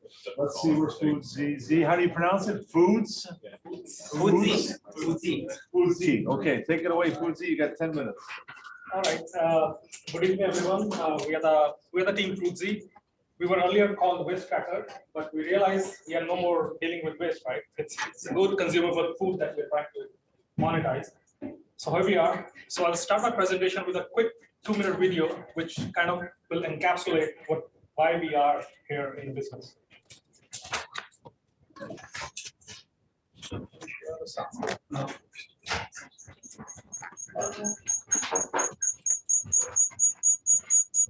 Food it buys each year. It's like walking out of the grocery store with 4 bags of food, dropping one in the parking lot, and not even bothering to pick it up.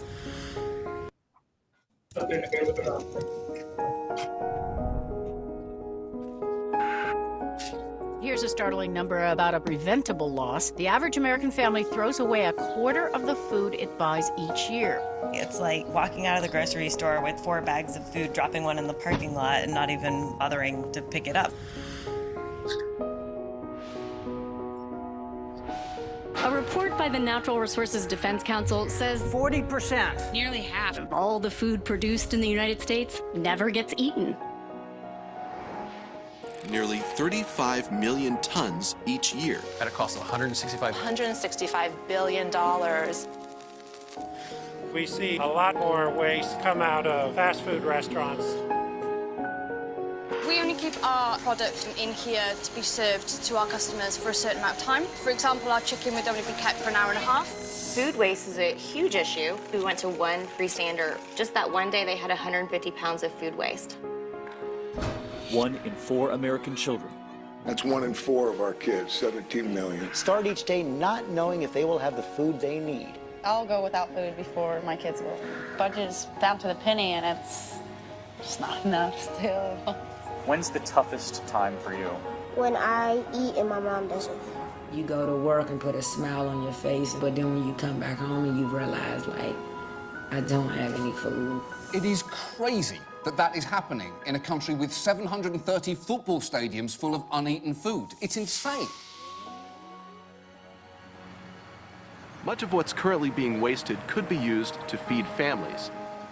The U.S. Department of Agriculture and the Environmental Protection Agency have announced the first ever national goal for reducing food waste. Basically challenge the country to reduce food waste by 50% by the year 2030.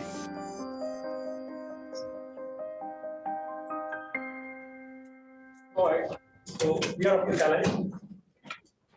So to really understand where the problem lies, right?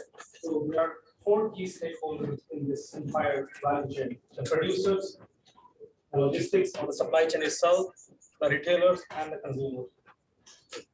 So we have really highlighted the areas where we can target as where we can add a value proposition. It's the producers; they toss away imperfect produce because that doesn't look good, but it's otherwise perfect. The supply chain has logistic issues, environmental factors, which we are not targeting as of now.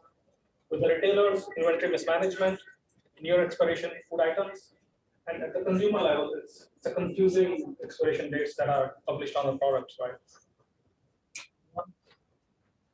So here's our solution. We are going to provide a digital marketplace to connect retailers, restaurateurs, and producers with the consumers for their near expired or imperfect food items at discounted prices. So to really understand where the money lies, right? So we try to dig into the distribution of food waste. As you can see, the food waste is actually increasing over the years. As of 2020, we are almost having like 100 kg per person of food getting wasted. And if you see the distribution across these four verticals, we see that the most wasted item is the fruits and vegetables, and that happens at the producer, and last is the consumer level. So the food waste is growing, and the most wasted item is the fruits and vegetables is what we're targeting, right? So to understand which sector we can target, we have producers, restaurants, retailers, dining halls, and customers to start with, right? So we interviewed many of those. So our first filter was accessibility, right? When we reached to the customers, there was too much of variability, right? We had to probably interview thousands of people before we can make sense of what they really want. And that goes true with the producers as well. It was difficult to access, it was difficult to get hold of these farmers and talk to them and understand their pain points, right? So we filtered those two stakeholders out of our target. So we started targeting small restaurants, dining halls, and the retailers. And then we realized retailers they have a lot of hierarchy before they can actually make a decision of whether to go ahead with this product or not, right? So they're not early adopters, right? So we excluded them, and then we targeted dining halls and small restaurants. We spoke to many restaurants in the downtown. We realized that they are skeptical about this whole idea because it is not a proven concept, right? So they don't want to jeopardize their business. So we excluded small restaurants because that was not easy to implement, right? The small restaurant was not easy to implement the idea. So we finalized the dining halls, and we went to Northwestern Dining. We had a meeting with the Northwestern Sustainability Manager of the Compass Group, and we'll cover that later in the presentation, but we actually partnered with Compass Group to pilot this project during the break. So yeah, so our beachhead market is Northwestern Dining to start with. Yeah, so let's start with what a normal customer journey is. A normal customer, Jack, he's hungry. He had a tough day, he worked hard, now he's hungry. He wants to eat some good food. So he sees his wallet and sees penny there. So what can he do? Nothing. He just goes to his home, cook by himself, eat canned food or something, and remain unsatisfied. Now let's see for a dining outlet. A dining outlet, as any other operation, has a lot of variability. And due to this variability, sometimes they produce much more than what's needed. So in that case, they will left up with a lot of extra food item, which eventually find their way to the dustbin or the garbage bin, which eventually leads to loss of money loss. And in the case they have produced less than what's demand, the customer will walk out, he will give a negative review, and again loss of revenue. So our solution, Jack get in touch with Julian, who suggests him about an app called Foodsie, in which he logins, he sees all the items that are on sale there. He gets a 60% discount on the items, which are very fresh and can be consumed, and he is very satisfied and happy. Now let's go to the next. While going to the next slide, this is this wireframe of the entire journey a customer can walk through. So first of all, he will land to the app. He sees what are the different places available nearby him. He can register. He can continue as a guest, and after that, he will see if after choosing a particular restaurant, he can select what are the different food items that are on the menu right now, and which he can easily buy. He goes to it, click, buy it, apply some of the coupon codes, and order done. That's it. That was a normal journey. We provide our app is light, convenient, and simple solution. But before going to this competitor matrix, I would like to ask Professor, how many food packets did you order this day? I think we have our class size 27. Let's include the guests. It will be 50 something.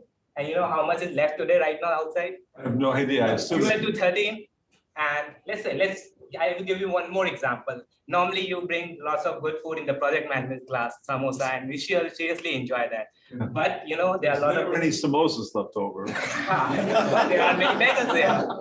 So what can you do? You can just publish all the items on our app and sell them at a discounted price. Currently, the scrappage value is 0, but if you sell them to us, put them on a website, give some discount, there will be some value which you can get it, and the customer will also be able to buy that food item at a discounted price. Now going to the next slide. These are the competitors that are currently playing the same field, like Too Good To Go or Flash Food, but we are providing more differentiation in terms of more transparency or more choice of food, more variety rather than the Too Good To Go, and we are providing a one-step solution to all of them. Thanks. Yeah, so for our revenue model is we will be selling the food which normally has a scrappage value of 0 at 70% discount, plus we will share the entire revenue with the restaurant at 50-50%. So our revenue at the end of 3 years would be 1.2 million, considering these numbers, and on the basis of that, we have valued our company at 2.6 million, and our ask is 360K for in turn of 10% equity, and our break even is 3 years. So next. Oh yeah. So we are planning to go ahead from this also. From the basis of this proof of concept, we will spread to more Northwestern and other university outlets. And one major risk that we will encounter is logistics.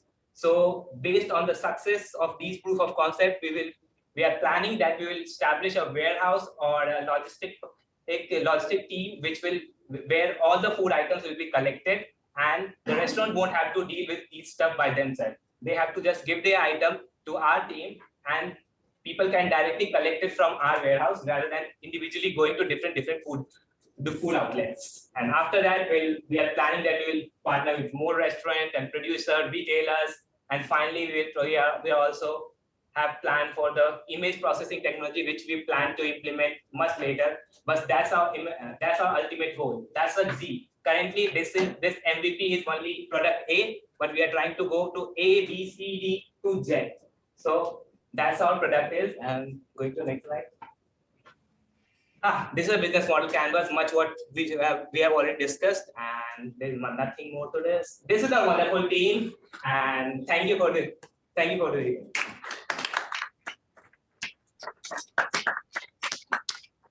Okay, right around 11 minutes. Questions? We got some stuff in back. I guess Chuck first. So it sounded like at the end that you're talking about centralizing a distribution point for the food. For the MVP, and for the proof of concept, which we have planned for the Norris outlet with the Compass Group, we are only considering that the individual items and the individual restaurant will publish the item, and the people will go and directly collect it from their outlet. Yes. But in the long term, if we plan to scale, we are considering that we will also make a central warehouse where these items will be collected, and people don't need to go separately to each of these outlets. Just they have to go and collect it from our warehouse, because one of the main pain points of the restaurant is we don't want to extend our time. If we are done with 7 p.m., we'll just close our shop. We don't want to increase extra cost for our extra running costs. So that's why we are planning to include the warehouse, but after getting some proof of concept for pilot stage. So I guess my question related to that, but to the longer term business model, is my saving $5 on one of these burritos, right? Because it's a 70% discount, worth me needing to go all the way to wherever your warehouse is that the food is eventually stored. Yeah. So like to a certain extent, you have to balance cost savings from a customer perspective versus the ease of access as well. Definitely, I think to address that point, I would say like we're gonna give a user a choice, like whether to go collect it by himself at the outlet, or maybe can have it. But it really depends upon the quantity. Definitely, like if you are saving $5, then you have to go drive all the way like 5 miles, makes no sense, definitely. Yeah, and regarding the point which we have mentioned, like whether it's worth it to spend the $5 or not, for this financial calculation, we haven't taken that logistic part into account, but we'll have to do the calculation again if we plan to scale it and do the logistics part and see what the exact percentage that this restaurant will have. Currently, we are doing for 50-50%, maybe let's say 60% and 40% will make the reasonable assumption, or currently we are giving 70% discount, maybe let's say 60% discount only. So we have to do the maths again if we try to include the logistics part here also. Let me just ask one other question. Yeah. I think to me, the biggest question that I have that I didn't really see addressed here is what is the regulatory environment in which you operate? What kind of food licenses do you need to have? Can Mark sell you food and then you can sell it to someone else? That was just an example, but we need regulatory, we need to be approved by the FDA, and because we are selling it directly to consumer, we need to be certified by the government that we can sell the food. So that's why we are initially trying to sell it directly with the restaurant, with the outlets. If we plan to sell it by ourselves, we need to be approved by the government. We are just in the initial phase, we are just a platform connecting buyers and suppliers. It's like we're just a marketplace to start with, but of course, as we implement logistics and warehouse, so certainly we need to get some approvals from the FDA, because it's then Foodzy selling the food items to the consumers, not the restaurants, right? Yeah, so I get that environment will change depending on your business model. I definitely think though, as you go through future iterations of a presentation like this, you always want to anticipate questions that will very obviously be asked, right? Anybody that hears this is obviously going to be like, are you allowed to do this? So either pre-incorporate it into your slide deck, say, hey, here's the regulatory landscape, we realize we're going to need to deal with this in the future, or it's like you invite the audience to sit and think about that while they may not be paying attention to something else. I don't know what Jeff's saying. The Evanston Board of Health is more than likely the governing body that you're going to want to talk to, especially about working on campus here. They're going to be very concerned about temperature regulation, cold foods cold, warm foods warm, how you're going to maintain that throughout your entire value chain. That's going to be your challenge. I saw a few hands up over here. I guess Brian. And then...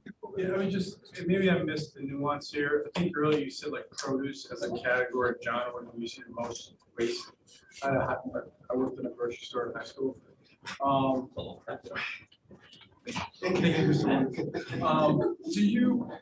Do you have to go after produce? Because I'm thinking about we saying we got transport, this produce we have to refrigerate. And so there's a lot more involved versus, I know at the beginning of your presentation, you talked about the best use dates or the expiration dates. It seems to me like maybe for a start, you look at like packaged goods, especially like that's stuff that you can put on pallets, throw it in the back of the truck, take it to a warehouse versus the burritos. Yeah, tomatoes, stuff like that. I think we'll have to directly, we'll have to have the logistics, right? Because as a consumer, you won't probably go to a farmer to buy the produce, right?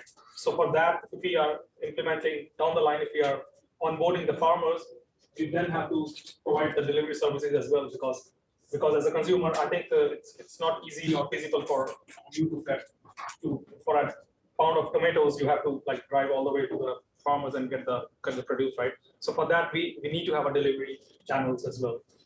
And for the produce, we are also considering that in the later part. So our last stage was image processing and technology. On the basis of all these, we are trying to get some data and get the learning curve, which we can implement to find what's the exact shelf life for the produce. So if we can do that, we will be surely able to know what's the shelf life existing for any particular produce item.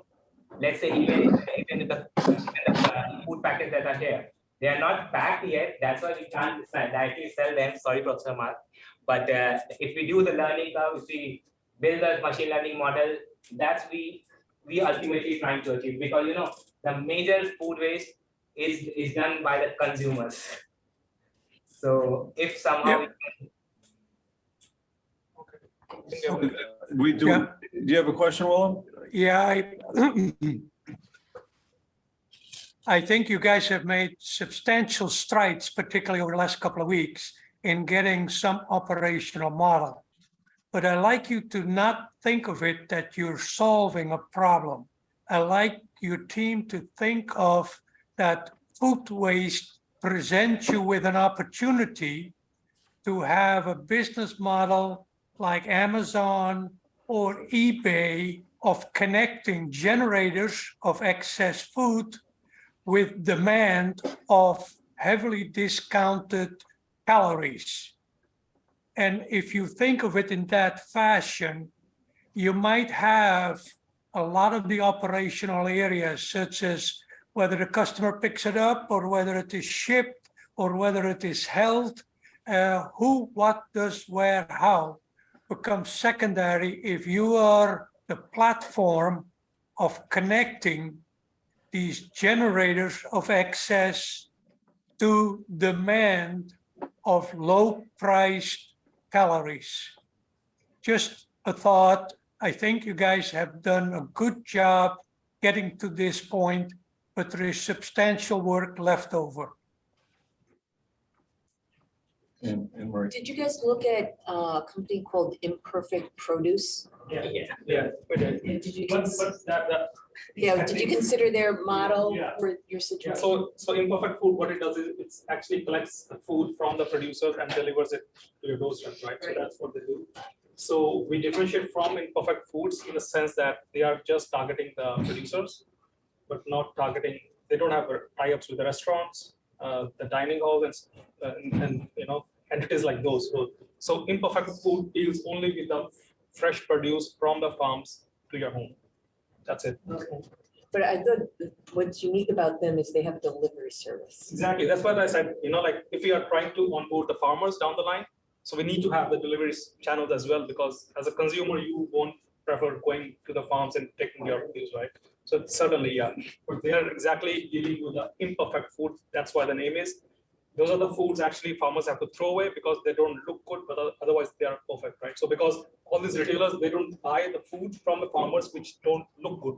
They fell down, they have some bruises on it. So retailers don't Because us consumers won't buy it. It's not that they Yeah, certainly. Yeah, They would buy it if we would buy it. Yeah, of course, yeah. They have to cater to the needs of the consumers, right? So for them, for the farmers, the Amazon is the customer, right? So yeah, so the Imperfect Foods is dealing with a very specific target group, I would say. We'll go back there and then over here. Have you guys considered maybe partnering with rideshare companies such as Uber Eats or Grubhub for delivery services? Or maybe because a lot of students here use those, and it could actually be easier to, So you have them as a delivery partners, you meant to say? Yeah, like Uber Eats. Yeah, definitely, yeah.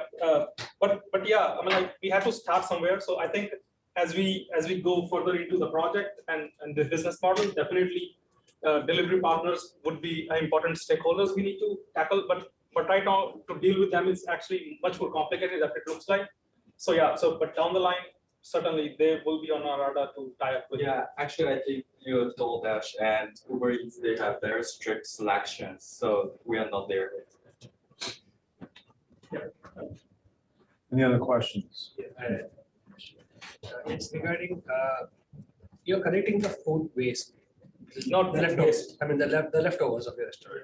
That's usually at the end of the day. Yes. You will be selling it the next day. No, the same day. Same night. Same day. That's because we are considering a very short amount of shelf life.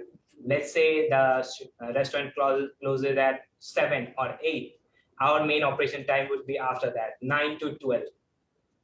Yeah. So we have a special segment which we are targeting, which wants food but doesn't have that kind of money. Yeah. So that's why actually Northwestern Dining is a very good beachhead market, because students typically kind of stay on the campus during that time, and they don't need to go outside to pick the item. If they're in the library, just go to the nearest and pick it up rather than going out to the. I mean, Tech Express closes at 2 o'clock, so all of that food, I think most of that gets wasted, right? And Compass Group is itself a huge group, and like they are operating in a lot of universities, not just Northwestern. So even if we are helping Compass, we have a larger campuses cater to their needs, right? Because so Compass Group is actually a very good customer, I would say. Any other questions? We got one on the far side there. Okay, over there. So you said you're thinking of partnering with food delivery apps. So don't you think with the infrastructure that they already have, they can remove you as the middleman and then just directly connect with the restaurants or any dining to deliver the food that's left over? It will actually kind of contradict with their original business model. Say for example, Uber Eats, they are just collecting the food from the restaurants and delivering it to your footsteps, right? So it will be we see it as a kind of a contradiction of what the whole their business model is. It's unlike people will come to this app because they know that they're going to get the discounted food, right? Versus Uber Eats. So I think even if Uber Eats or DoorDash will have this model in their system, so it will kind of have I would see it as a clash of their original business model. I'm not sure like if they would really try to get into this space of this. But that would dilute their existing brand image of providing superior quality, top quality food whenever you want, anytime you want. So it's a mode which we have and which prevent them from entering into our space. And then again, like once we have these producers on board with us, the dining halls, I don't think that Uber Eats can actually access the dining halls, for example, right?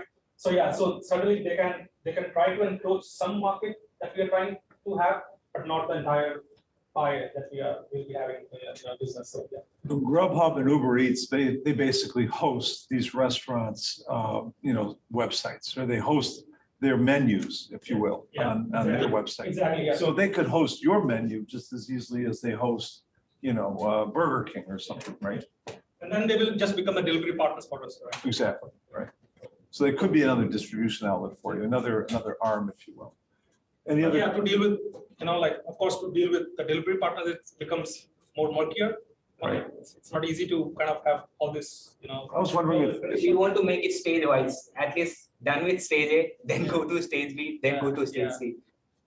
What about the Safe Ride? Would they be willing to partner with you guys, or is that going to be a contradiction? Safe Ride. No, there's some Safe Ride. Oh, cool. Because they're all over campus anyway, right? That's interesting. Usually very busy. Yeah, that's why They have to I can't find them after this class. I mean, we are not even finding it to go home, right? Forget about delivering the food. So. You're saying they can't fulfill their original mission. So. Nobody here works for Safe Ride, right? There's no Safe Ride management in the room? Okay. Yeah, nobody let them know. Okay. We're going to turn the recording off and back it up. So, any other questions or comments?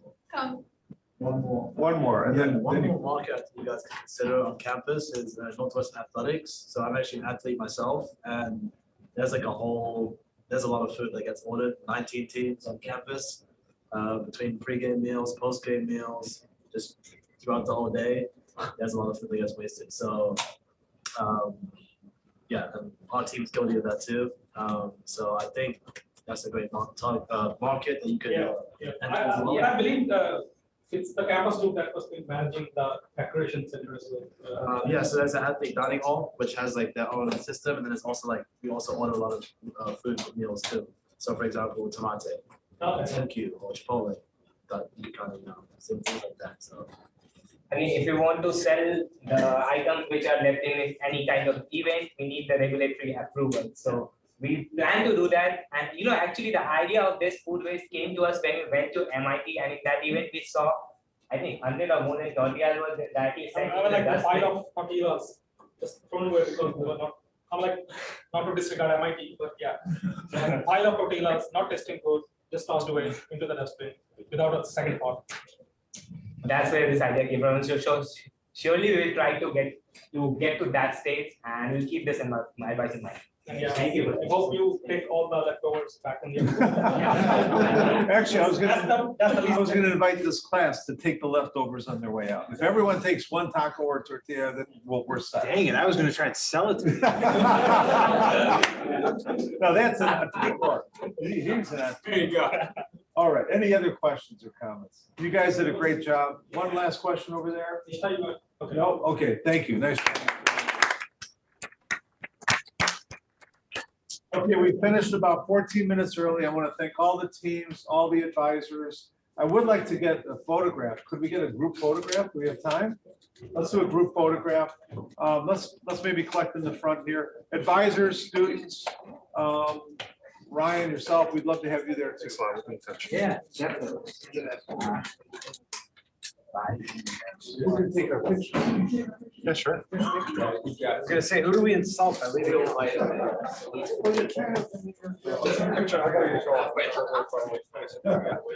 But thank you very much. Again, well, Yeah, have a great night. thanks again, Mark. Thank you. Thanks, Mark. Thank you. Thanks, Noel. Turn off the projector, probably, right? Yeah.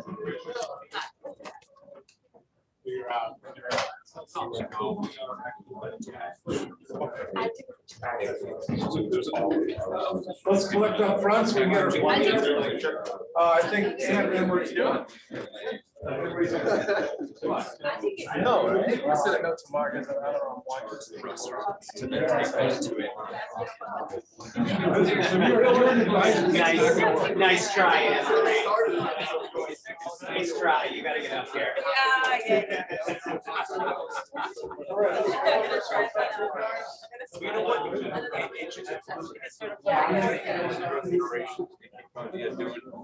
Doing get feedback, iterating, it's all about.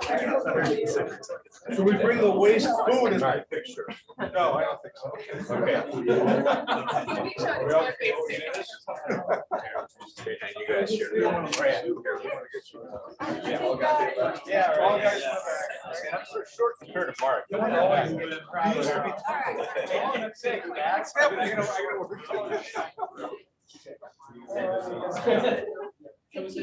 Cheese. All right, thank you. All right. Thank you all. Please, go. Good? Yeah. All right. Yeah, just busy. Oh my gosh, I got, well, I am trying to hire people and then I got Senator Durbin in the office on Monday. I'm supposed to be flying to Con Expo. And so I told our lobbyists, I'm like, because they had canceled. And I was like, fine, just the day after, not next week, because I'm out of town. They're flying all over the place. Talking points. Sure. What he needs to do when he goes back. Tim's like, they're not helpful. I'm trying to get you. He may not like you after. I'm trying to get him to put some money into the So, do you hear any sponsored us? We're doing one of the projects. We're going down for one day. It's just chaos because I'm supposed to be flying at 9:45 flights. Flights are too big. It's expensive. But I had to book the last minute. All the flights are so expensive. I brought spring break tickets. Now, I'm doing an open job flight, but it's from Chicago to Phoenix to Boston back to Chicago. Week of spring break, like the 27th, with my kids, full economy the whole way, 17 Per person. 3 one-way tickets. I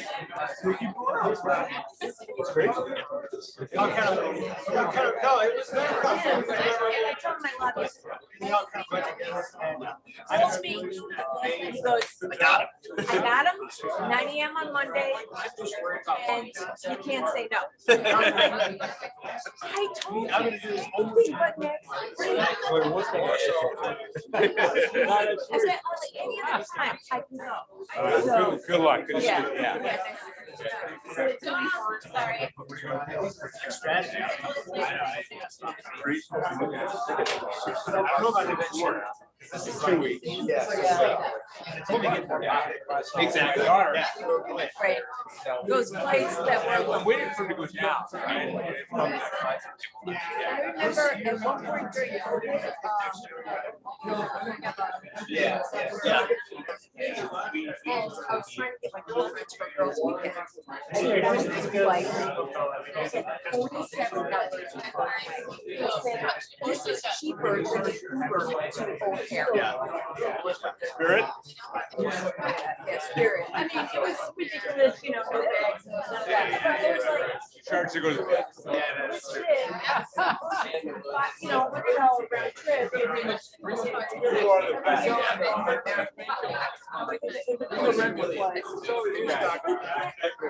Yeah.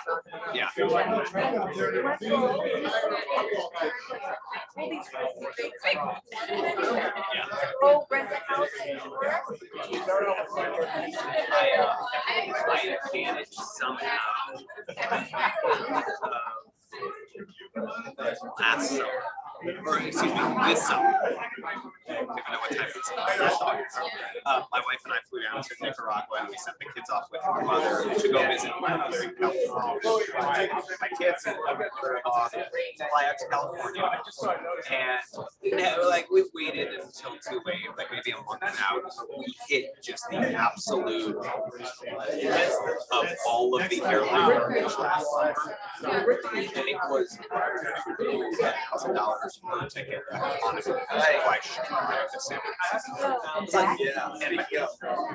And I was like, but it's like, it's not like there's a lack of inventory between the two cities. Like that should be a $500 ticket all day on bad days. You know what? What happened is airlines are going to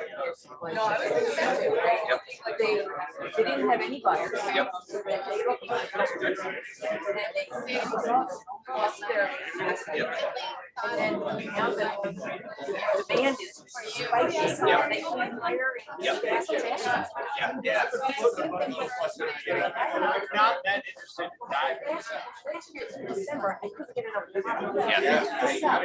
All of a sudden, my supplier is like shoving it on me, and my customers are like, "Listen, my order's got a little soft. You gotta hold it." I'm like, my controller is like, "Christ now." Does everybody calm down? Yeah. It'll work itself out. It takes a couple of years. It's been a weird year. That's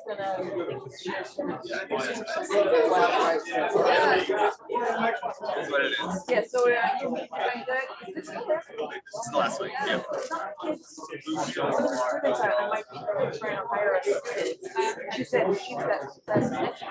Yeah, so next week is finals. Next week I think is fine. If it's not, this could be like the study week ahead of time and we just. But yeah, I think people are on spring break after next week. Finals next week because we don't do like a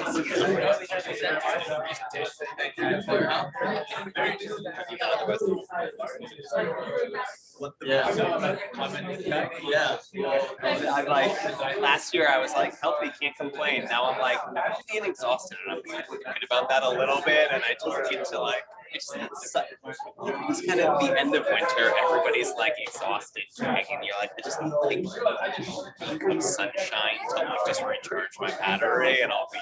As much as I know.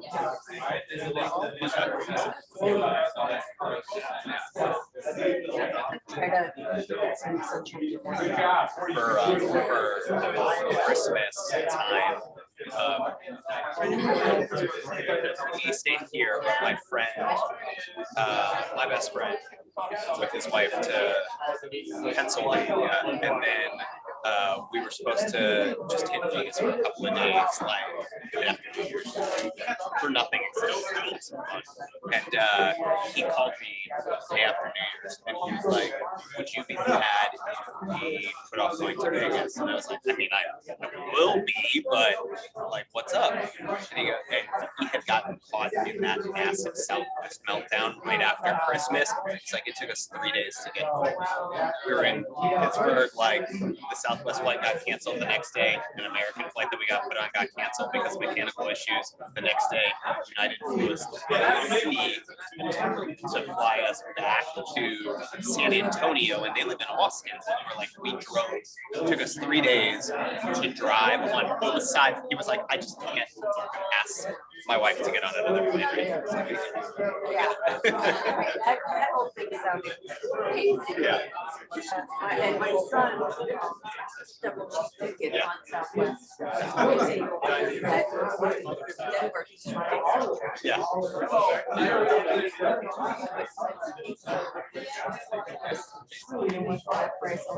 That's what it is. That's what it is. Worst case, I turn around and I go, so it is. All right, well, I'm gonna get out of here. Yeah. I think it's Really? I saw a little bit of stuff earlier. I think it's just for the tailgate side, or is it also The reason middle base here and visually liberate values. Then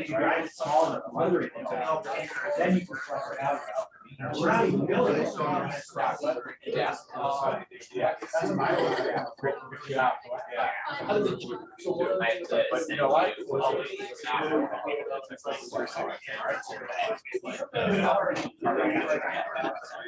Posted, but it was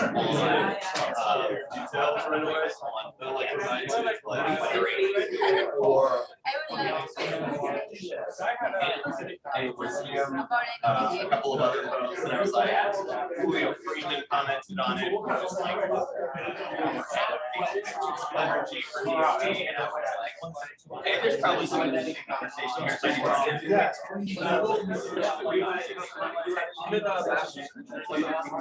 I don't want to know. We had so many.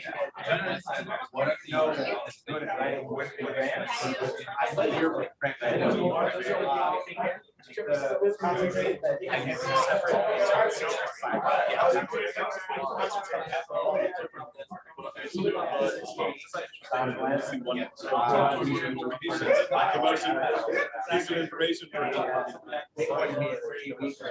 So are you guys all?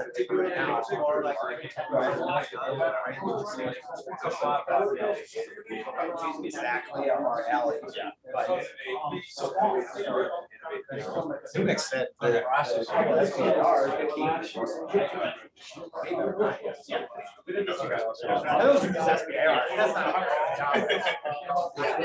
No, the nice thing is. This is what we're doing already. Yeah, he was like, great, you have your money. Yes. We're doing that regardless. Yeah. Which is really the tactical world. Okay. Go on, guys.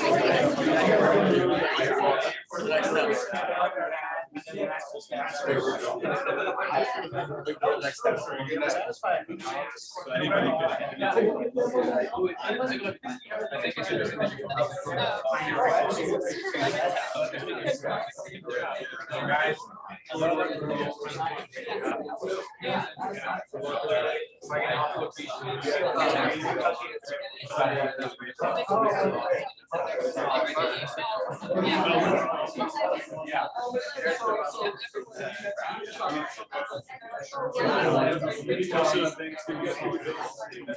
Yeah, you guys.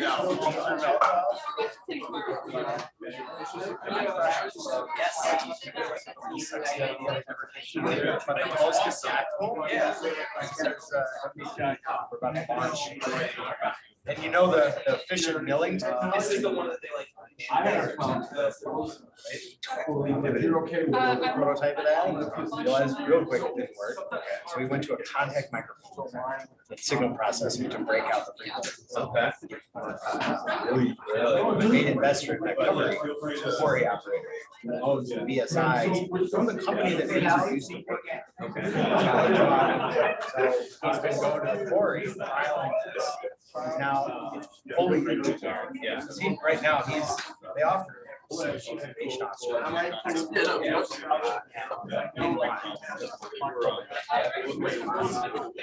long story short, this microphone on, and he brought it to my shop and slapped it on the mill, efficient mill. We're like, this is officially launched. We might be acquiring the mill company, and then whether we acquire them or not, we're designing version 2.0 of the mill. We're gonna include this technology. Another built-in. Yeah.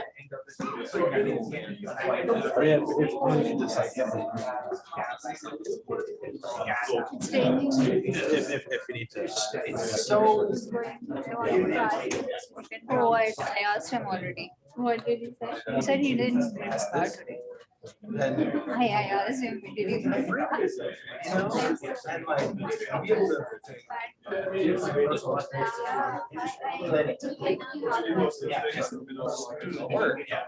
bring it.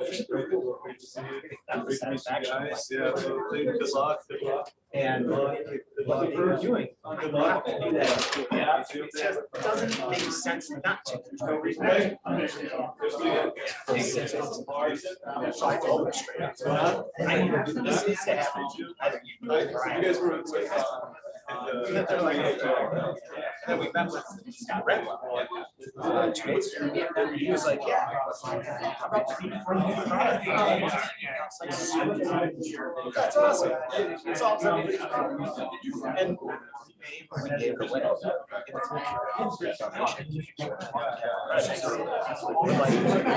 Originally, they modeled it as selling more than that, and just the credits themselves. Honestly,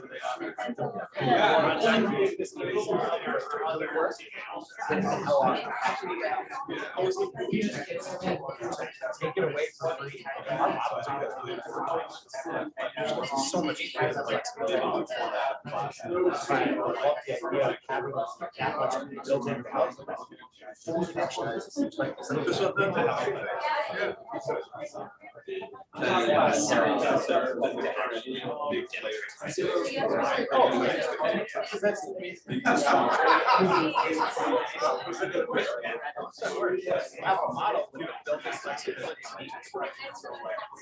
And it's not like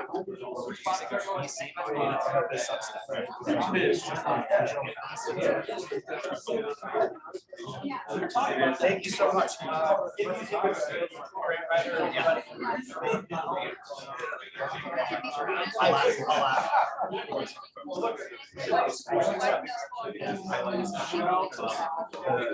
Content papers moving in 4 days. Great. No,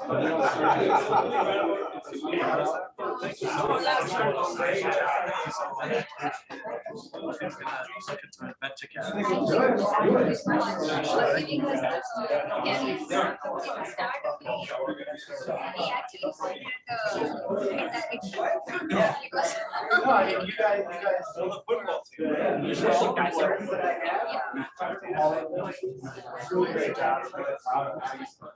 We had a lot of really good progression.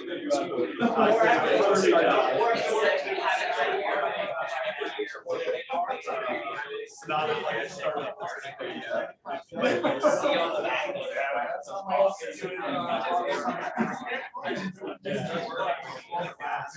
Everybody's going to be so surprised. Like, figured out what's by the end. Yeah, the beauty of it is, value in there, you'll always have start thinking, oh, it's a class. It's not like it did address it.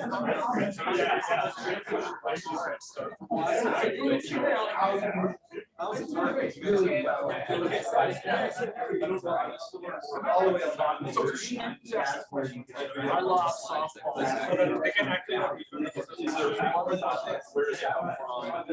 All you expect the professor is like.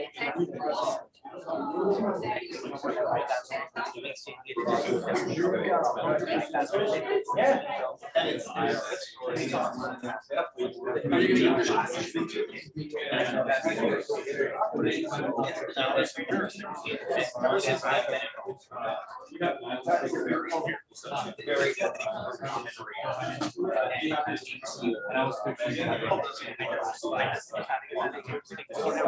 Yeah, well, in the middle.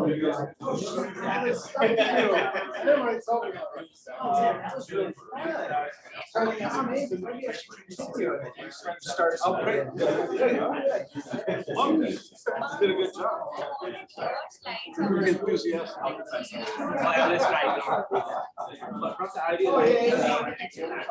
We basically make it sure that the change in the last class. Before that.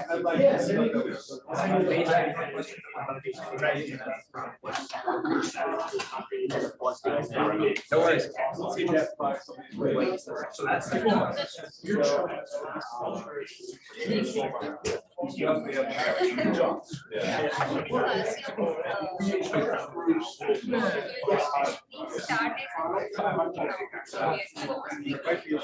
yeah, I just sent an email to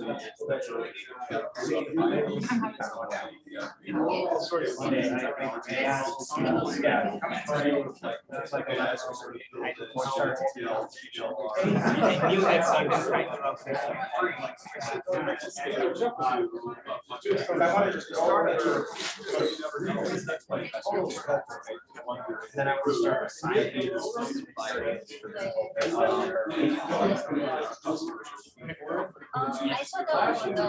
saw the last meeting, you said,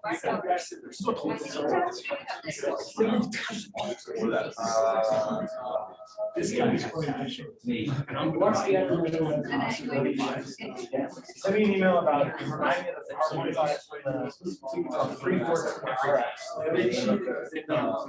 That's cool. You still in there. Go look this.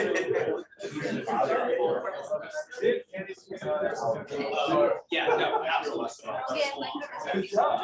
Let it go.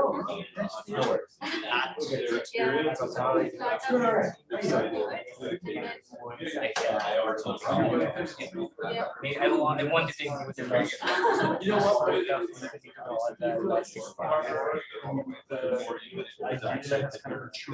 What do you think about this?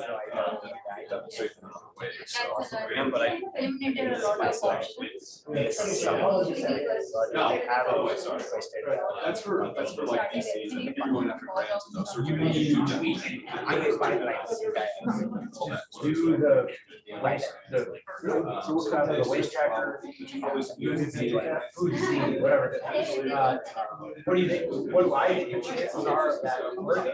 I think if you did, I think campuses are the absolute perfect. Yeah, I figured out how to, whether or not we give it to someone A lot of different. I think there are definitely challenges to overcome. Like at first, like people start saying, oh, we're technology level like 5 or 6, it's very like, process. Research workshops, like everybody says that the technology readiness level of value is like, it varies widely. It's like, whatever you want it to be, if you want it to be 5. You'd probably say that you're further really, really hard. You have to have some, like, where it's like bigger customers and customers tested in a large area.